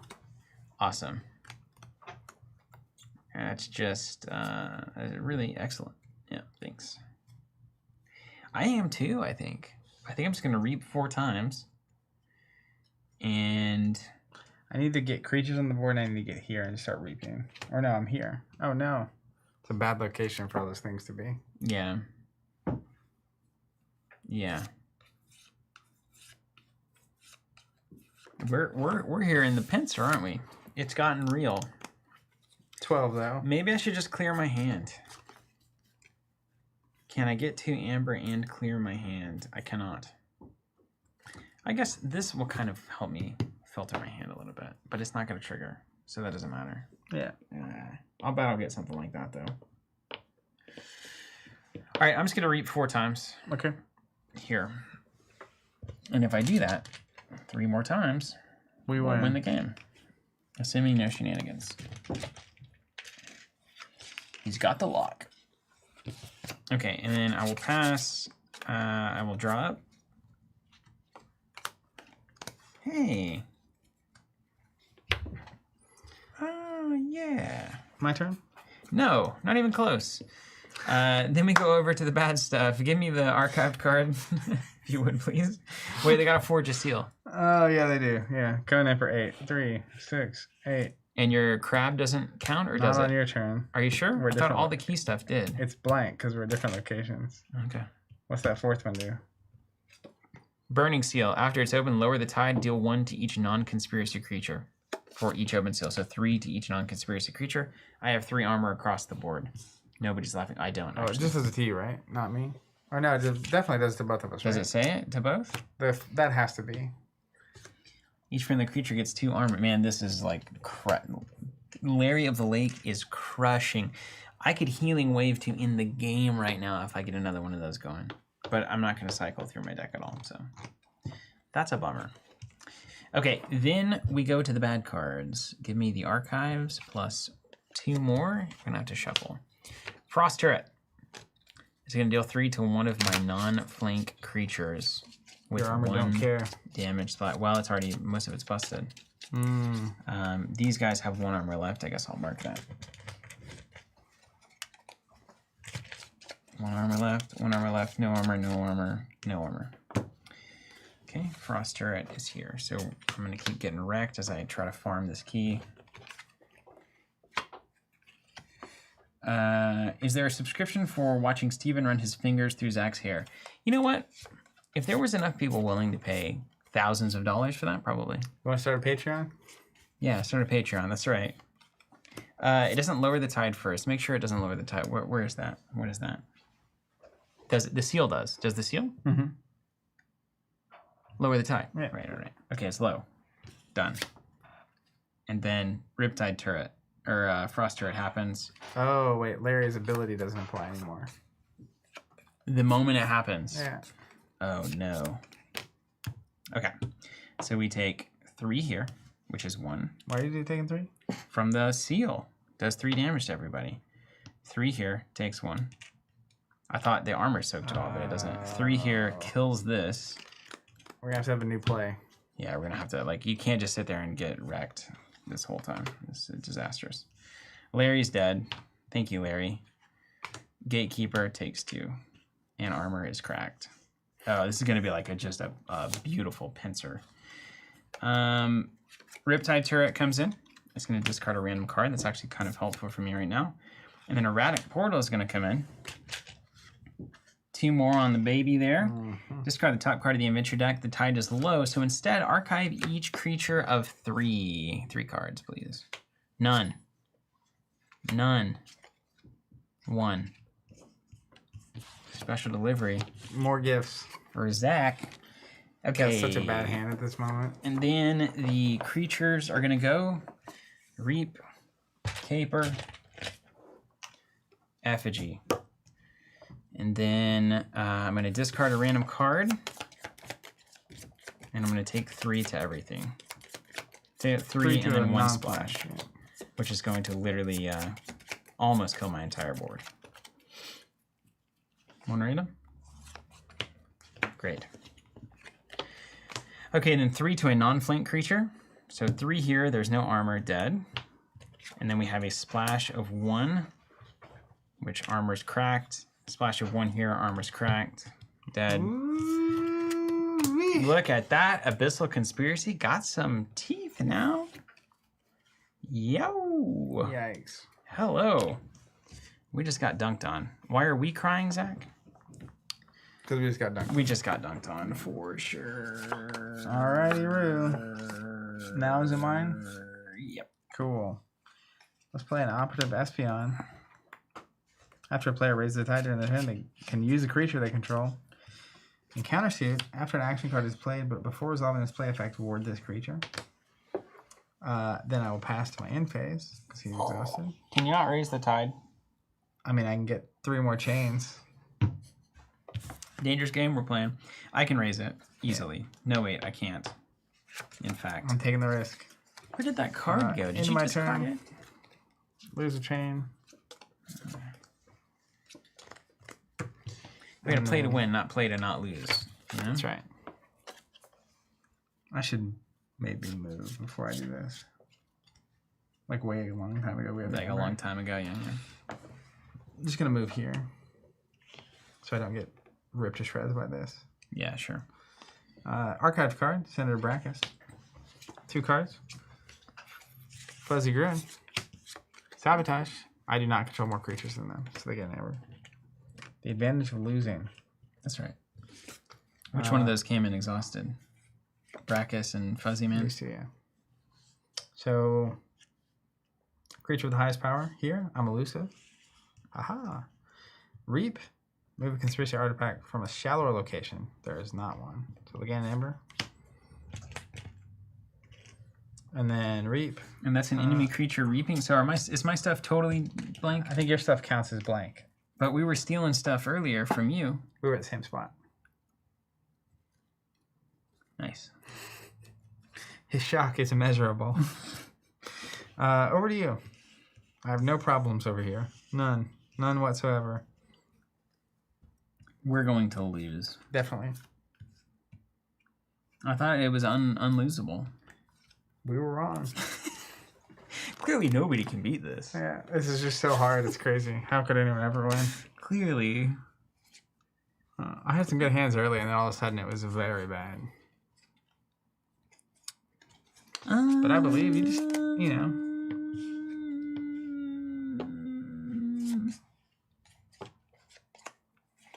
I went back to the boat like a smart person. Yeah, that's probably correct. That's probably accurate. That's good. Good idea. Let's go Untamed. Untamed. I don't know, man. Can we rip victory from the jaws of defeat? It's not over yet. Where did these 2 go? I spent 2 to move. To not just get pummeled. Nice. Nice. Nice. How are we going to get 12 amber? Have we thought about this? Well, I'd probably gain 10. 10. And they're going to forge 10 there, aren't they? Yep. No, they're not. Not on my watch. Go get him, Wooly.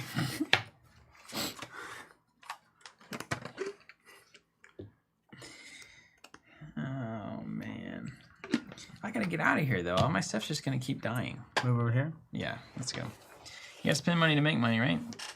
We should have seen like all the artifacts by now. Yeah, it's cool. Everything's Recycle fine. through the deck. Everything's fine now.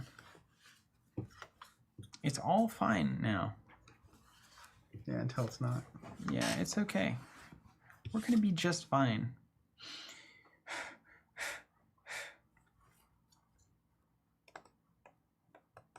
Okay. Here's what we're gonna do. I'm gonna make a noble sacrifice. I'm gonna play Sanctum. We're gonna start by playing a Taxing Journey. Gain an amber. A friendly creature captures 1. Each of its neighbors that shares a house with it also captures 1. Currently none. We're gonna activate the Vault Binder Omni ability. Exhaust a friendly creature to raise the tide. There it is. Why did I gain 3 chains earlier? Well, because you know it was your turn. You can't use it on. You can't use my stuff. And This then, card of the PvE release is probably in the next couple of months. and then I'm gonna pass, and then I'm gonna draw up. That was also just an awful, awful turn. This is good. Oh my gosh, there are some cards in here that are great. This is gonna stand up. Then we're gonna activate the bad stuff. They cannot portal because they are at 9 of 10 because we're geniuses. Big brain. And then I'm going to resolve. Truths uncovered. Put an ignorance counter on each non-flank creature. There are no non-flank creatures. Who's laughing now? Genius. Then we're going to do a deep prophecy. Archive 3 cards. This is for you. That one's for you. And this one as well. And then we'll get this one. Erratic Portal. 2 up. And then, oh, it is erratic. Discard the top card of the adventure deck. And then archive any creatures.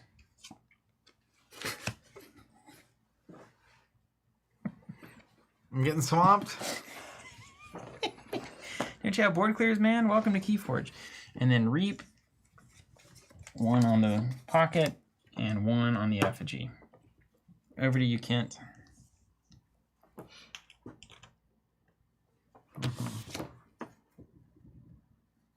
How many? They need 10? Yeah. 13. It's not gonna matter. Alright, let's go. Can you imagine Gatekeeper right now? It would be good. Unfathomable. Playing a Horrid Cyan. Also a Sink or Swim. Exhaust a creature and each of its neighbors. Let's just lock that down. I'm getting no creatures over here. Yeah, it's I've probably. got everything in my hand for creatures, and then you're getting all the creatures. And the things in your hand don't do anything. Yeah, literally.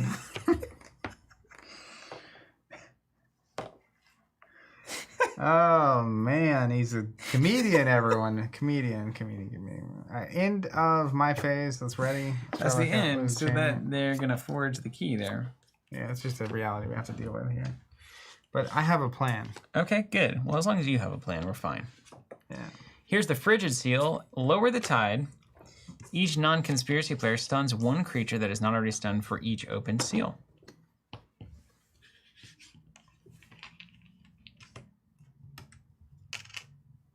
I see what they're doing. They lured us into a false sense of security.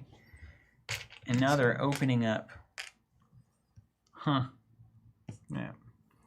Okay. Perhaps they got us. Well, let's start with this archive. Let me shuffle them real quick. They have X cards, where X is the deck. Why are those things exhausted They over get an there? amber. I had a card that exhausted them. Oh, good for You you. want to gain them an amber? Yeah, sure. Play move to another revealed location that is not deeper. If the tide is high, your team gains 3 amber. It's a shame. Ooh, that's devastating. Yikes.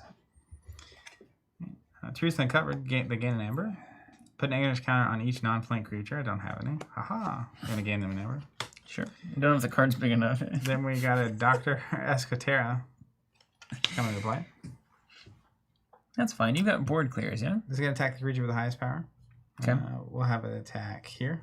I'm elusive. It's skirmish, so nothing happens.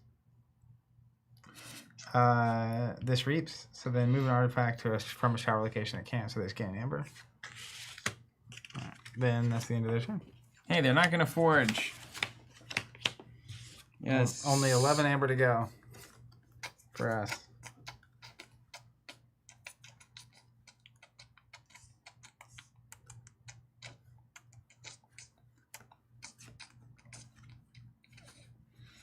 Okay, but everything's fine ultimately.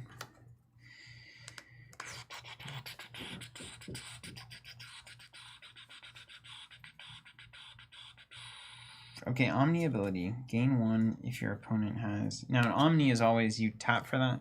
Or... Omni is you can do it with any house. Yeah, but do you tap? It just says gain 1 amber if your opponent has 6 or more. Omni. You can keep doing that. I can trigger it forever. I can gain 20 amber anytime I want. Either they have 6 or more. You can do it once. Surely. If not, you could. There's no way they could ever get to 6 amber. No way. All right, let's go Shadows. We're going to go Trickle Down Theory. Play it, Raise the Tide. And then we're going to go One-Eyed Willa. While the tide is high, it gains Elusive and Skirmish with a Fight Steal 1 ability. Also going to capture 1 right off the bat. We're making a daring comeback. While we're here, I guess let's Seeker Needle. We could Seeker Needle ourselves, but we really don't. We don't want to do that. I'll just put 1 on the Caper. I guess I should have been doing that the whole time. Emergency 1. All right, and then we'll be done with our turn. We'll... Killed it. Murdered it. Oh, dude, we may have an out here. Uh-oh. Don't look now. Here's Johnny. Okay, and then there's nothing for them here. Stupid horde. Scout Pete coming in. The Caper just takes him out. It's so good. Deep Priest. Reap. Conspiracy archives a card. And Fuzzy Gurin is going to be a thing, and the fights gains 1. Okay, so we've got some creatures now. And then they activate, Reap happens. So can you give me that die over there? How many counters you Oh, gotta wait, get 6. It becomes, I guess that happened what? It becomes a flank creature of 100 power. He was laughing now. And then this guy is going to Reap. They gain 1, and then he destroys Scout Pete. Okay. And then they all ready. And it's yours. That was handy. I needed that. All right. I'm going to go as Untamed. Check this out, dude. I'm going to play a Chelonia. This guy's awesome. A Fisher Turtle. He's elusive. After I play another creature of the tide is high, gain an amber. You going to do a lot of that? Then I'm going to play a Mookling with gain an amber. Mm-hmm. Their keys cost +2 right now. Good. Then I'm going to play a Myliobe. Oh, yeah. Gain an amber. And he gains Skirmish. And he does gain Skirmish. Then I'm going to assert dominance and ready and fight with a Myliobe. You got some work to do here, man. Yeah, I just have to decide what I'm elusive. Don't like that. Broncos makes their keys cost less, which is not great for us. He's elusive. He's also elusive, yeah. You could enrage him by attacking his neighbor, and then he couldn't Reap. That would be good. Then he couldn't exalt himself. You know, just your second brain over here. Who do they fight with enraged? Rightmost? Leftmost? I think it told us. What's up, Blitz? I guess I'll be adding some adventures when I pledge. They look like fun. I like that these two are quite different. Yeah, they're great. And our subscription is starting with Hiraken and or Abyssal and or both, depending on which one's released to retail at which times. So you can also hop on the sub instead of doing the Game Found. I don't know what they're priced at the Game Found. Probably the same. I think it's probably the same. And then you can just get adventures forever. Right in the mailbox. If I enrage, they fight the lowest power creature. Cool. And I don't want either of them to die. Mm-hmm. So he's got elusive, so one of them being enraged is fine. But 2 people being enraged is not ideal. So I think I'm just going to take this guy out because he fights, and then Cool. force this thing to fight. Oh, he already has prey. Yeah, we've got some time. Yeah, so I'm going to punch here. He's going to go away. And the guy that's already going to fight has enrage. And when I fight, I gain Amber. Beautiful. Yeah. Then I'll go to the end of the turn. This is the first turn I get a full hand in a while. You see this ability though, yeah? Are you here? When did you get here? A card moved me last time. Oh, 3 to a non-flank, 1 splash. Gonna have to be old. Yeah, 3 here and Yeah. 1. Okay. I get a full. Oh my goodness. Did you pull Blue Eyes White Dragon? Huh. Did you take your damage over there? 3 and 1? That's it. That's during their turn. Oh, right. Yeah. Wow. And you gained your Amber from the fight ability, yeah? Oh man, I just threw the bombest of bomb cards. And when do we have to... How long? At the start of your turn. Okay. All right. So bad guys gonna go. Draw my cards. They can't forge. Merkins. And Merkins. That's actually, I have a bomb play Good. coming up. Great. Start here. Prey, the creature with the highest power. So we'll go here. It's elusive. Nothing happens. Reap, they gain 1. Move an artifact from a shallower. There's not one. So they gain an Amber. Gained. Reap, they archive a card. Gain 1. Reap. Exalt. My least powerful creature and Brachus. Sure. And then Fuzzy Grown fights the creature with the lowest power. The Chelonia has elusive, so nothing happens. And then that's the end of their turn. That triggers. Take 3 here. It's just such a bomb play. It's about to happen. It's You crazy. just gotta make it over there, huh? Crazy how good it is. And then over to you. It's going to be amazing. What Am I happens? gonna like freak out? It's so good. Is there anything I can do to facilitate it?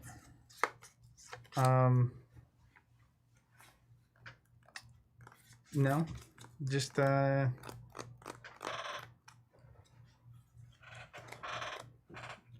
do your best. Just do your best. Okay. The only way I can... Okay.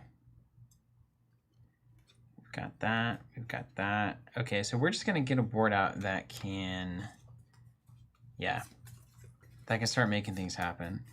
I'm going to declare Unfathomable as my house. Okay. I'm going to start with an Omni Trickle-Down Theory. Gain 1 if your opponent has 6 or more. This card is bomb. We like it. It's Bomb. the old drip economy. Bomb.bomb. We're close, man. We're going to do it. I think we're going to do it. The creature with the lowest power and then fight. Okay, perfect. Yeah. So Effigy is going to go ahead and do 100 to this guy. That feels great. Rah! Do we need to track your health? No. I hope not. They might have something up their sleeve, but let's put Fuguru here with poison. He's just there to soak this and kill it. We'll play Brain Drain just to gain 1 and look at opponent's hand, but You look at us go.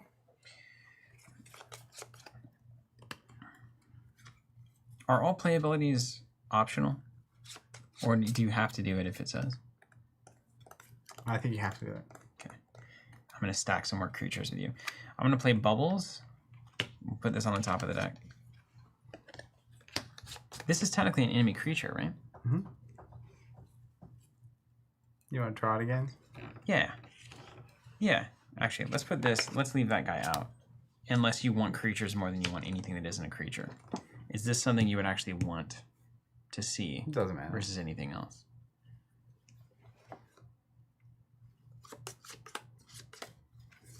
Because that way they won't reap at all. They'll get 0 money from that. And then Almost we'll play Wacolia. getting ready, when you reap, Colia. keys cost +2 during your opponent's next turn. So if we need to, I can reap hopefully 3 times, And make prevent your their keys keys, and maybe we can get there. And that's gonna be me. Okay. It's gonna be me. Ready your stuff. You're the hype guy on the Yeah. NSYNC Backstreet Boys track. I can't remember which one it is. Joey. It's gonna be Joey. We're in touch. All right, 1, 2, 3, 4. I need to get to my play. 5, 6. Ah. Okay. Oh, dude. Oh, yes. This is for you. All right, free card for them. Sir Meros comes in.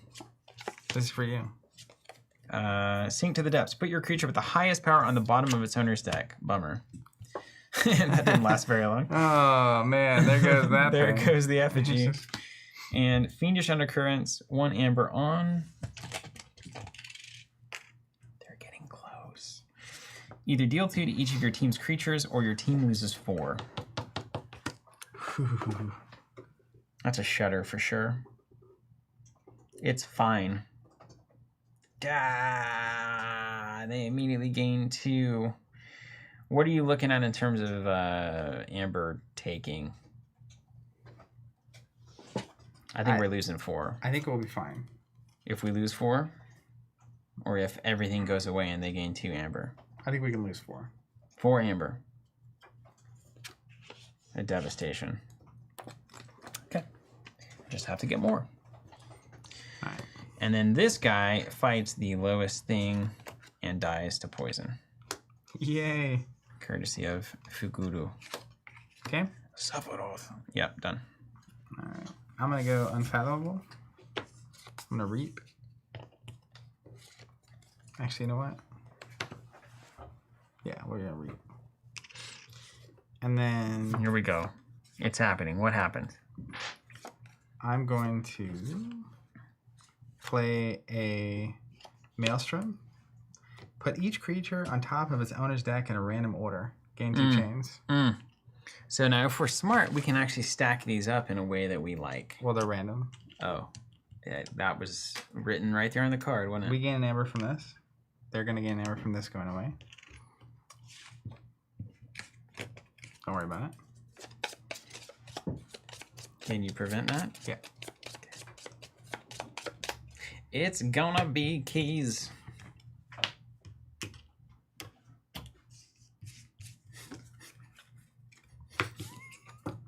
All right. Those are shuffle.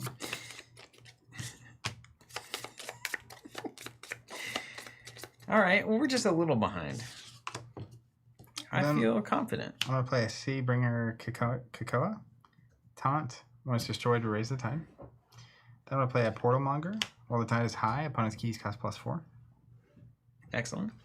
And then I will pass. I have 2 chains, so I'll lose 1 and only draw 2. Chains? 2 chains? It goes to them. Yeah, just 2 cards. They can't forge, right? Because they got to forge at +4. That's right. And I know it's going to be 2 creatures. Isn't that a thing? So, Okay. over to you. Okay, back to basics. Over to me. Don't want to move. I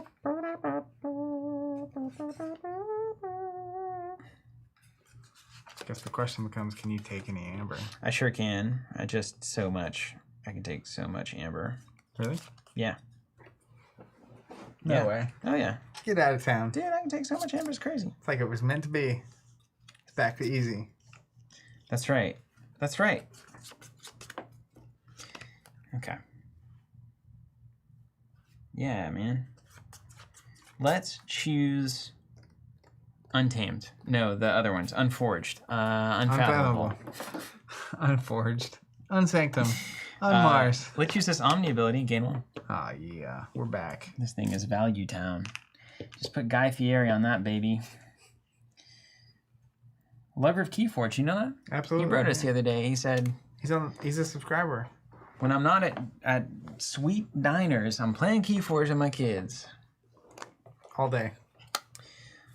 Let's Reap with Macaulay. What did these cost for my guy Fury on here?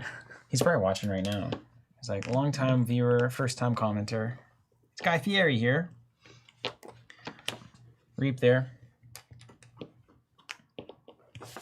We're over halfway. Let's play a Photic Raider. Capture 2 while the tide is high. He's +4 power. Aw, yeah, boy.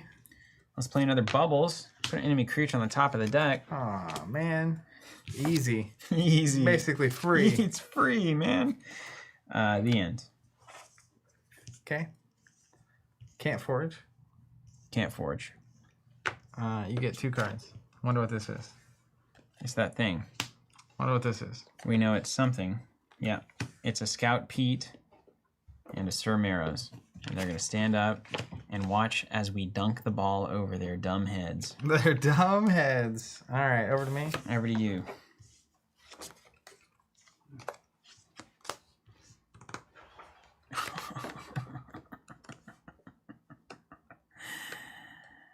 Oh, man. Just all the hits at the right time, dude. Do you have a way to take Amber? Yes. Okay.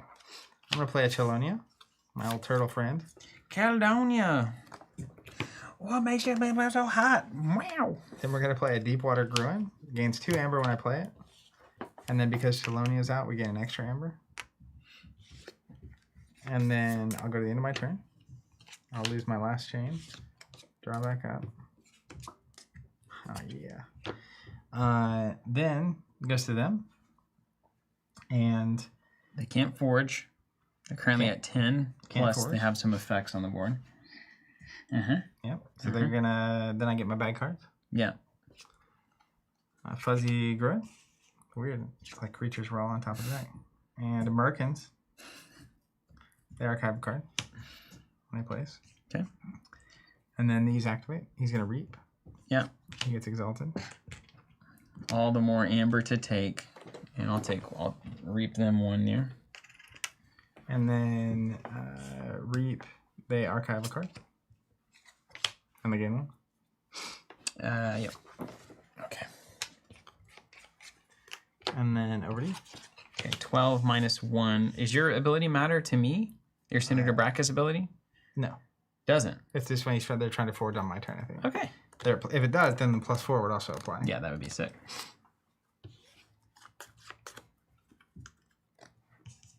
This is up. Okay. Let's see what we want to do.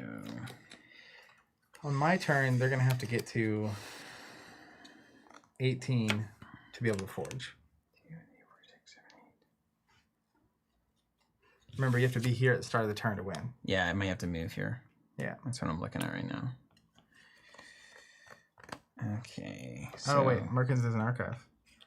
It's only if the tide is low? Or It's whatever? only if I have more creatures than they do. And they Nice. don't. Where did this guy come from? That was when this guy reaped. Okay, so if we're at 8. All right, dude. So you're going to get 4 amber. Don't fail. I'm going to pay 2 to move. No pressure. And then I'm going to declare Bankruptcy. bankruptcy. I declare. Leftmost creature. Is it their left or my left? This left or this left? I've been doing it. This is the left. This is the right because it's how I'm reading the card. Your left. Yeah. Okay. So who's the leftmost creature? With 5 power or lower. Okay, so that's this guy. He'll destroy that guy. They'll get 1. Acceptable. And what else will happen? Yep. Okay. Also important to note, they could obviously steal amber in some way, but I will be gaining 4 amber on my turn. Except, yeah, good. So like, So don't. we just need to keep them off of amber. Yep. Here's the great reality. Teamwork making the dream work. Okay, check this out. Look at this board, dude. Look at that screen. I'm not scared. That is wild. All right, let's go Sanctum. If I walked up in the middle of this, I would be like, no way. Yeah, I'll never play this again. Heal or harm.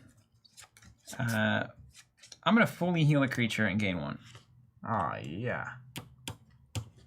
We like the stunk. Then I'm going to play Taxing Journey. Gain 1 for us. And then a friendly creature captures 1. I'm going to choose the Photic Raider. And he features neighbors also captures 1. Oh, wow. That's a card. Yeah. Hopefully there's nothing that kills the lowest creature. It won't matter. Just got to keep him off it for this turn. And then, hey, want to play a Strange Ordination. 3 amber and a capture if the tide is high. Smokes. Bubbles looks happy. Yeah, let's get him rich. And we gain 3. Easy. Strange Ordination on the play. This is an unstoppable freight train. I'm going to move over to my card because we're just out of space for amber. And then Gatekeeper is going to attack Scout Pete for the kill. It's going to take 3 in response. Keep him off an amber. And that'll be me. That's gonna be me. Joey. Joey, indeed. Joey. All right, over to me. I'm going to choose. Look at one of the bad boys in here. Wow. Where have those been? This is the bottom of your deck? Right at the Wow. end of the game is where they've been. All right. We do the bad stuff. Hold on. I forgot. Let me go 1. They can't forge, right? 12? Right. They're not even close. Idiots. Merkins. It's like they don't have a brain. Merkins. I do control more creatures. So Archive. Oh, wait. I guess I got to do that in order. Merkins. Archive. Fury. Fuzzy. Gruen. And Senator Brackus. Okay. All right. And then this guy, Prey, the leftmost creature, that's this one. They get an amber. He takes 5 - 2 for 3. He came in all caps. Bad stuff, Zach. Okay. And then these guys stand up. I like this Merkin's helmet. His ears are coming out of it somehow. You see that? Oh, yeah. Weird. Huh. All right, dude. We're in the throne room with the dagger. You just got to not let the king know. You know what I'm saying? Don't let him forge and we win the game. Didn't know where that was going. Don't let him forge. Oh, and then I've got to discard a card and resolve these abilities. So discard a random card. And deal 3 to one of your non-flank creatures and splash 1. Yeah. I've already planned for this. It's going to be bubbles. Oh. It's Strange Ordination.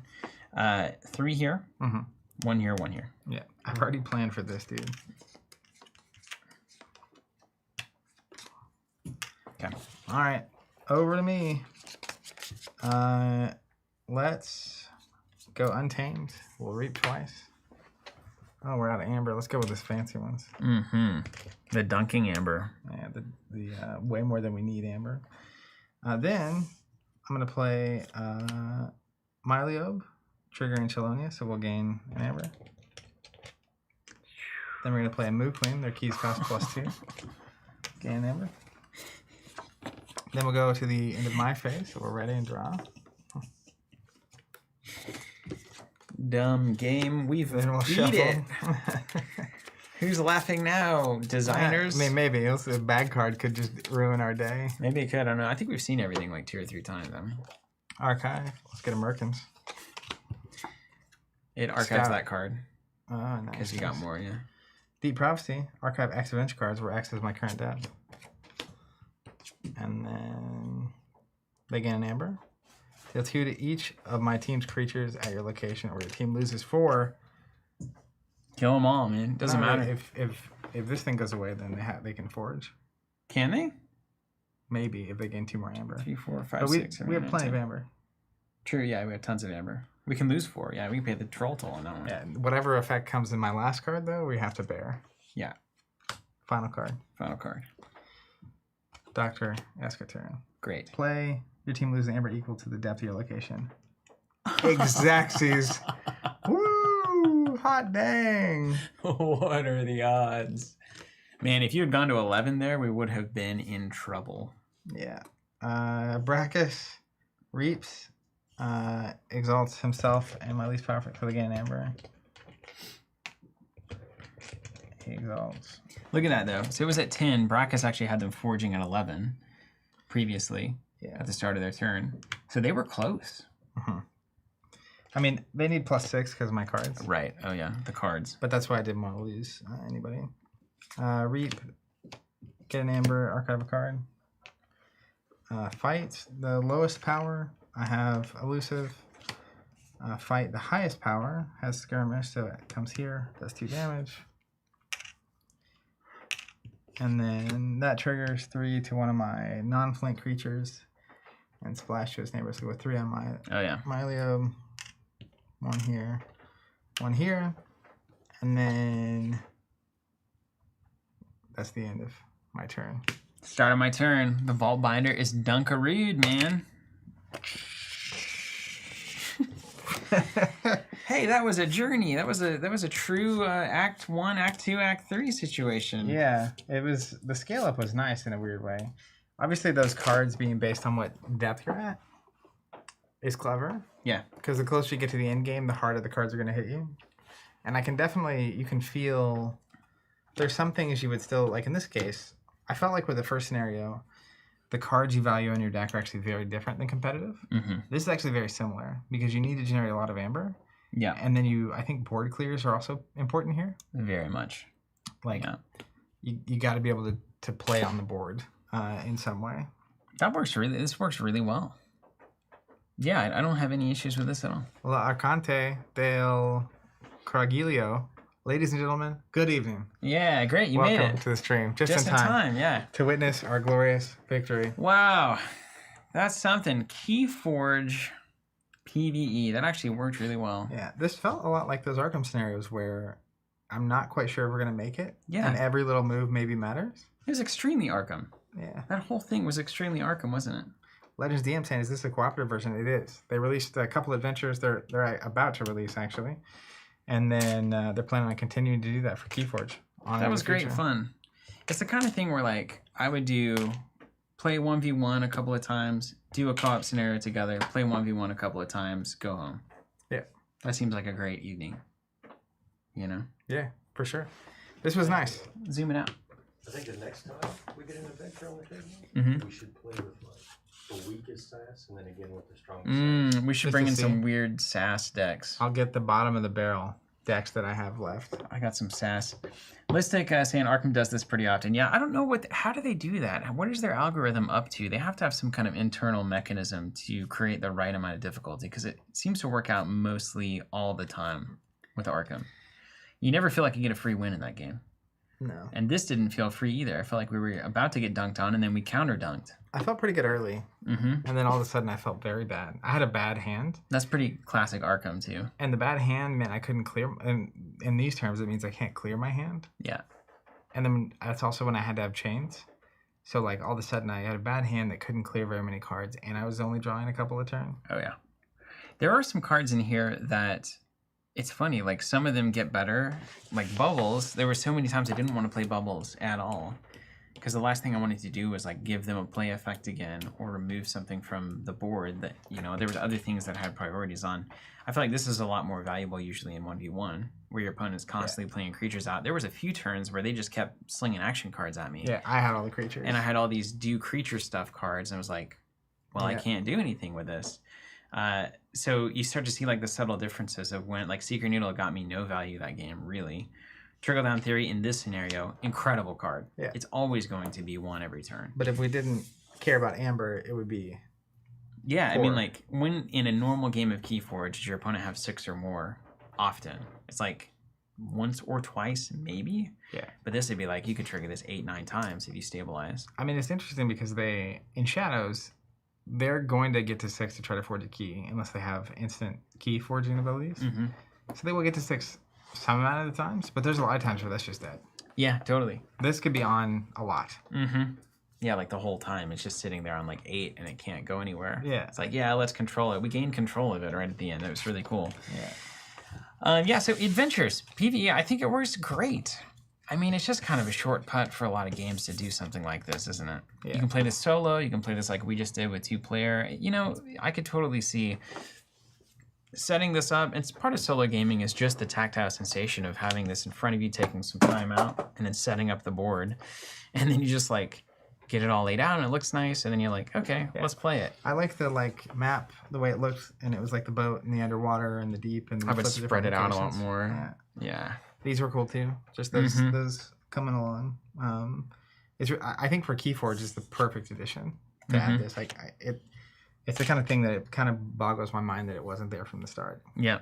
And we got Ashes going that direction now. That's coming up in a month or two. Fab is working on a PvE. Fab's been working on it for they may be just creating an RPG source book as far as I know. I don't know what they're up to over there. What up, Michael? Saying, dang, forgot about the stream. The problem too is if you take so long, like Fab talking about it early and taking so long, now expectations keep going up. And so if it's just here's a scenario, everyone will be like, oh, we hate this. It better be good. Yeah, it better be good. It better be good. Well, thank you so much for joining us, everybody. This looks good. Kind of day. Yeah, Look at that. Nice It's a nice. It's like an actual product. It's kind of nice. Yeah, it's just so nice to have a different set of circumstances for which you would want to use a deck. Decks being unique. That's why it's crazy that this wasn't there from the start. It's just another line that your decks can be valued on. And also, we could grab 2 different decks, play the same thing, and it would be completely different. Yeah. It's just flexing on the format strength that they have. Also, isn't it hilarious that you finally got that 100 power creature out and it immediately went away? Yeah. What are the odds? What are the odds? I guess they kind of planned for that. Maybe they saw that coming. Galactus saying Fab PvE is the Star Citizen of tabletop. Yeah, totally. Yeah, we've been working on it for 17 years. It's coming. What's crazy to me Keeps getting better though. So is that it was about a year ago we went to that first big event for Fab, and it feels like they've been talking about it forever. yeah, it's not that long, is it? But it is crazy that's only been a year somehow. When did KeyForge come out? 2017? 2018. 2018. Yeah, so the first set came out 2018, then they had 2 sets in 2019, announced the big OP program at the end of 2019. Yeah. Then the pandemic hit. So we really only got 3 years of active KeyForge before it kind of went in the pandemic tank? Not even. 2 years? It was the end of 18 to 19, and then 2 or 3 months later the pandemic. It was So it's almost 2 years. It's 15, 16 months total. Not weird. Time, man. Yeah. It's crazy. All right, everyone. Thanks for watching. What do I do? Do I press the thing over here? This is the thing I press now, or do you press the thing? This is not my speciality. I think I do the control. I do the outro. I think I trigger the outro. Just turn that screen towards you, right? If you haven't checked out the game pound for KeyForge, definitely do that. And then we'll be streaming more KeyForge down the line. We're also going to be doing next week no streams. The week after that, we're starting a Marvel campaign for X-Men, assuming that stuff shows up. Yes, we are, and I'm So- going to be playing Colossus. And oh my gosh, I love Colossus. He's a great tier 2 hero. Perfect. It's just really hard. Yeah. That's it. That's your power. Have you picked who you're playing? Me? Yeah. Cyclops. You doing Cyclops? Definitely. That's also. I mean, he's just shooting laser out of his eyes. That's not exactly. Someone was asking me about if I'd seen the Cyclops cards on the community texting. Yeah. And I said I'm essentially I've been trying to avoid spoilers, Mm-hmm. so I can go into this campaign blind. And then I sent. Yeah. Hilarious. Wow. Yeah, and I really like that joke. It's true though. I have been avoiding spoilers, and I am going to this campaign blind, playing Cyclops. Right on. All right, everybody. Hey, thank you so much for joining us. I'm going to try to press this button correctly, and we'll see if it works. Control Q. Control Q? Really? Quit. Is that for sure? It's from John. He said Control Q? I'm terrified to press Control Q. Control O. Yes. Better. Control Q just That little bricks the stream. All right, take care, everyone. Go back KeyForge on GameFound. Start your subscription through us for future boxes and KeyForge adventures, and have a great time with this game. Join our Discord. We will see you there. Take care, everybody.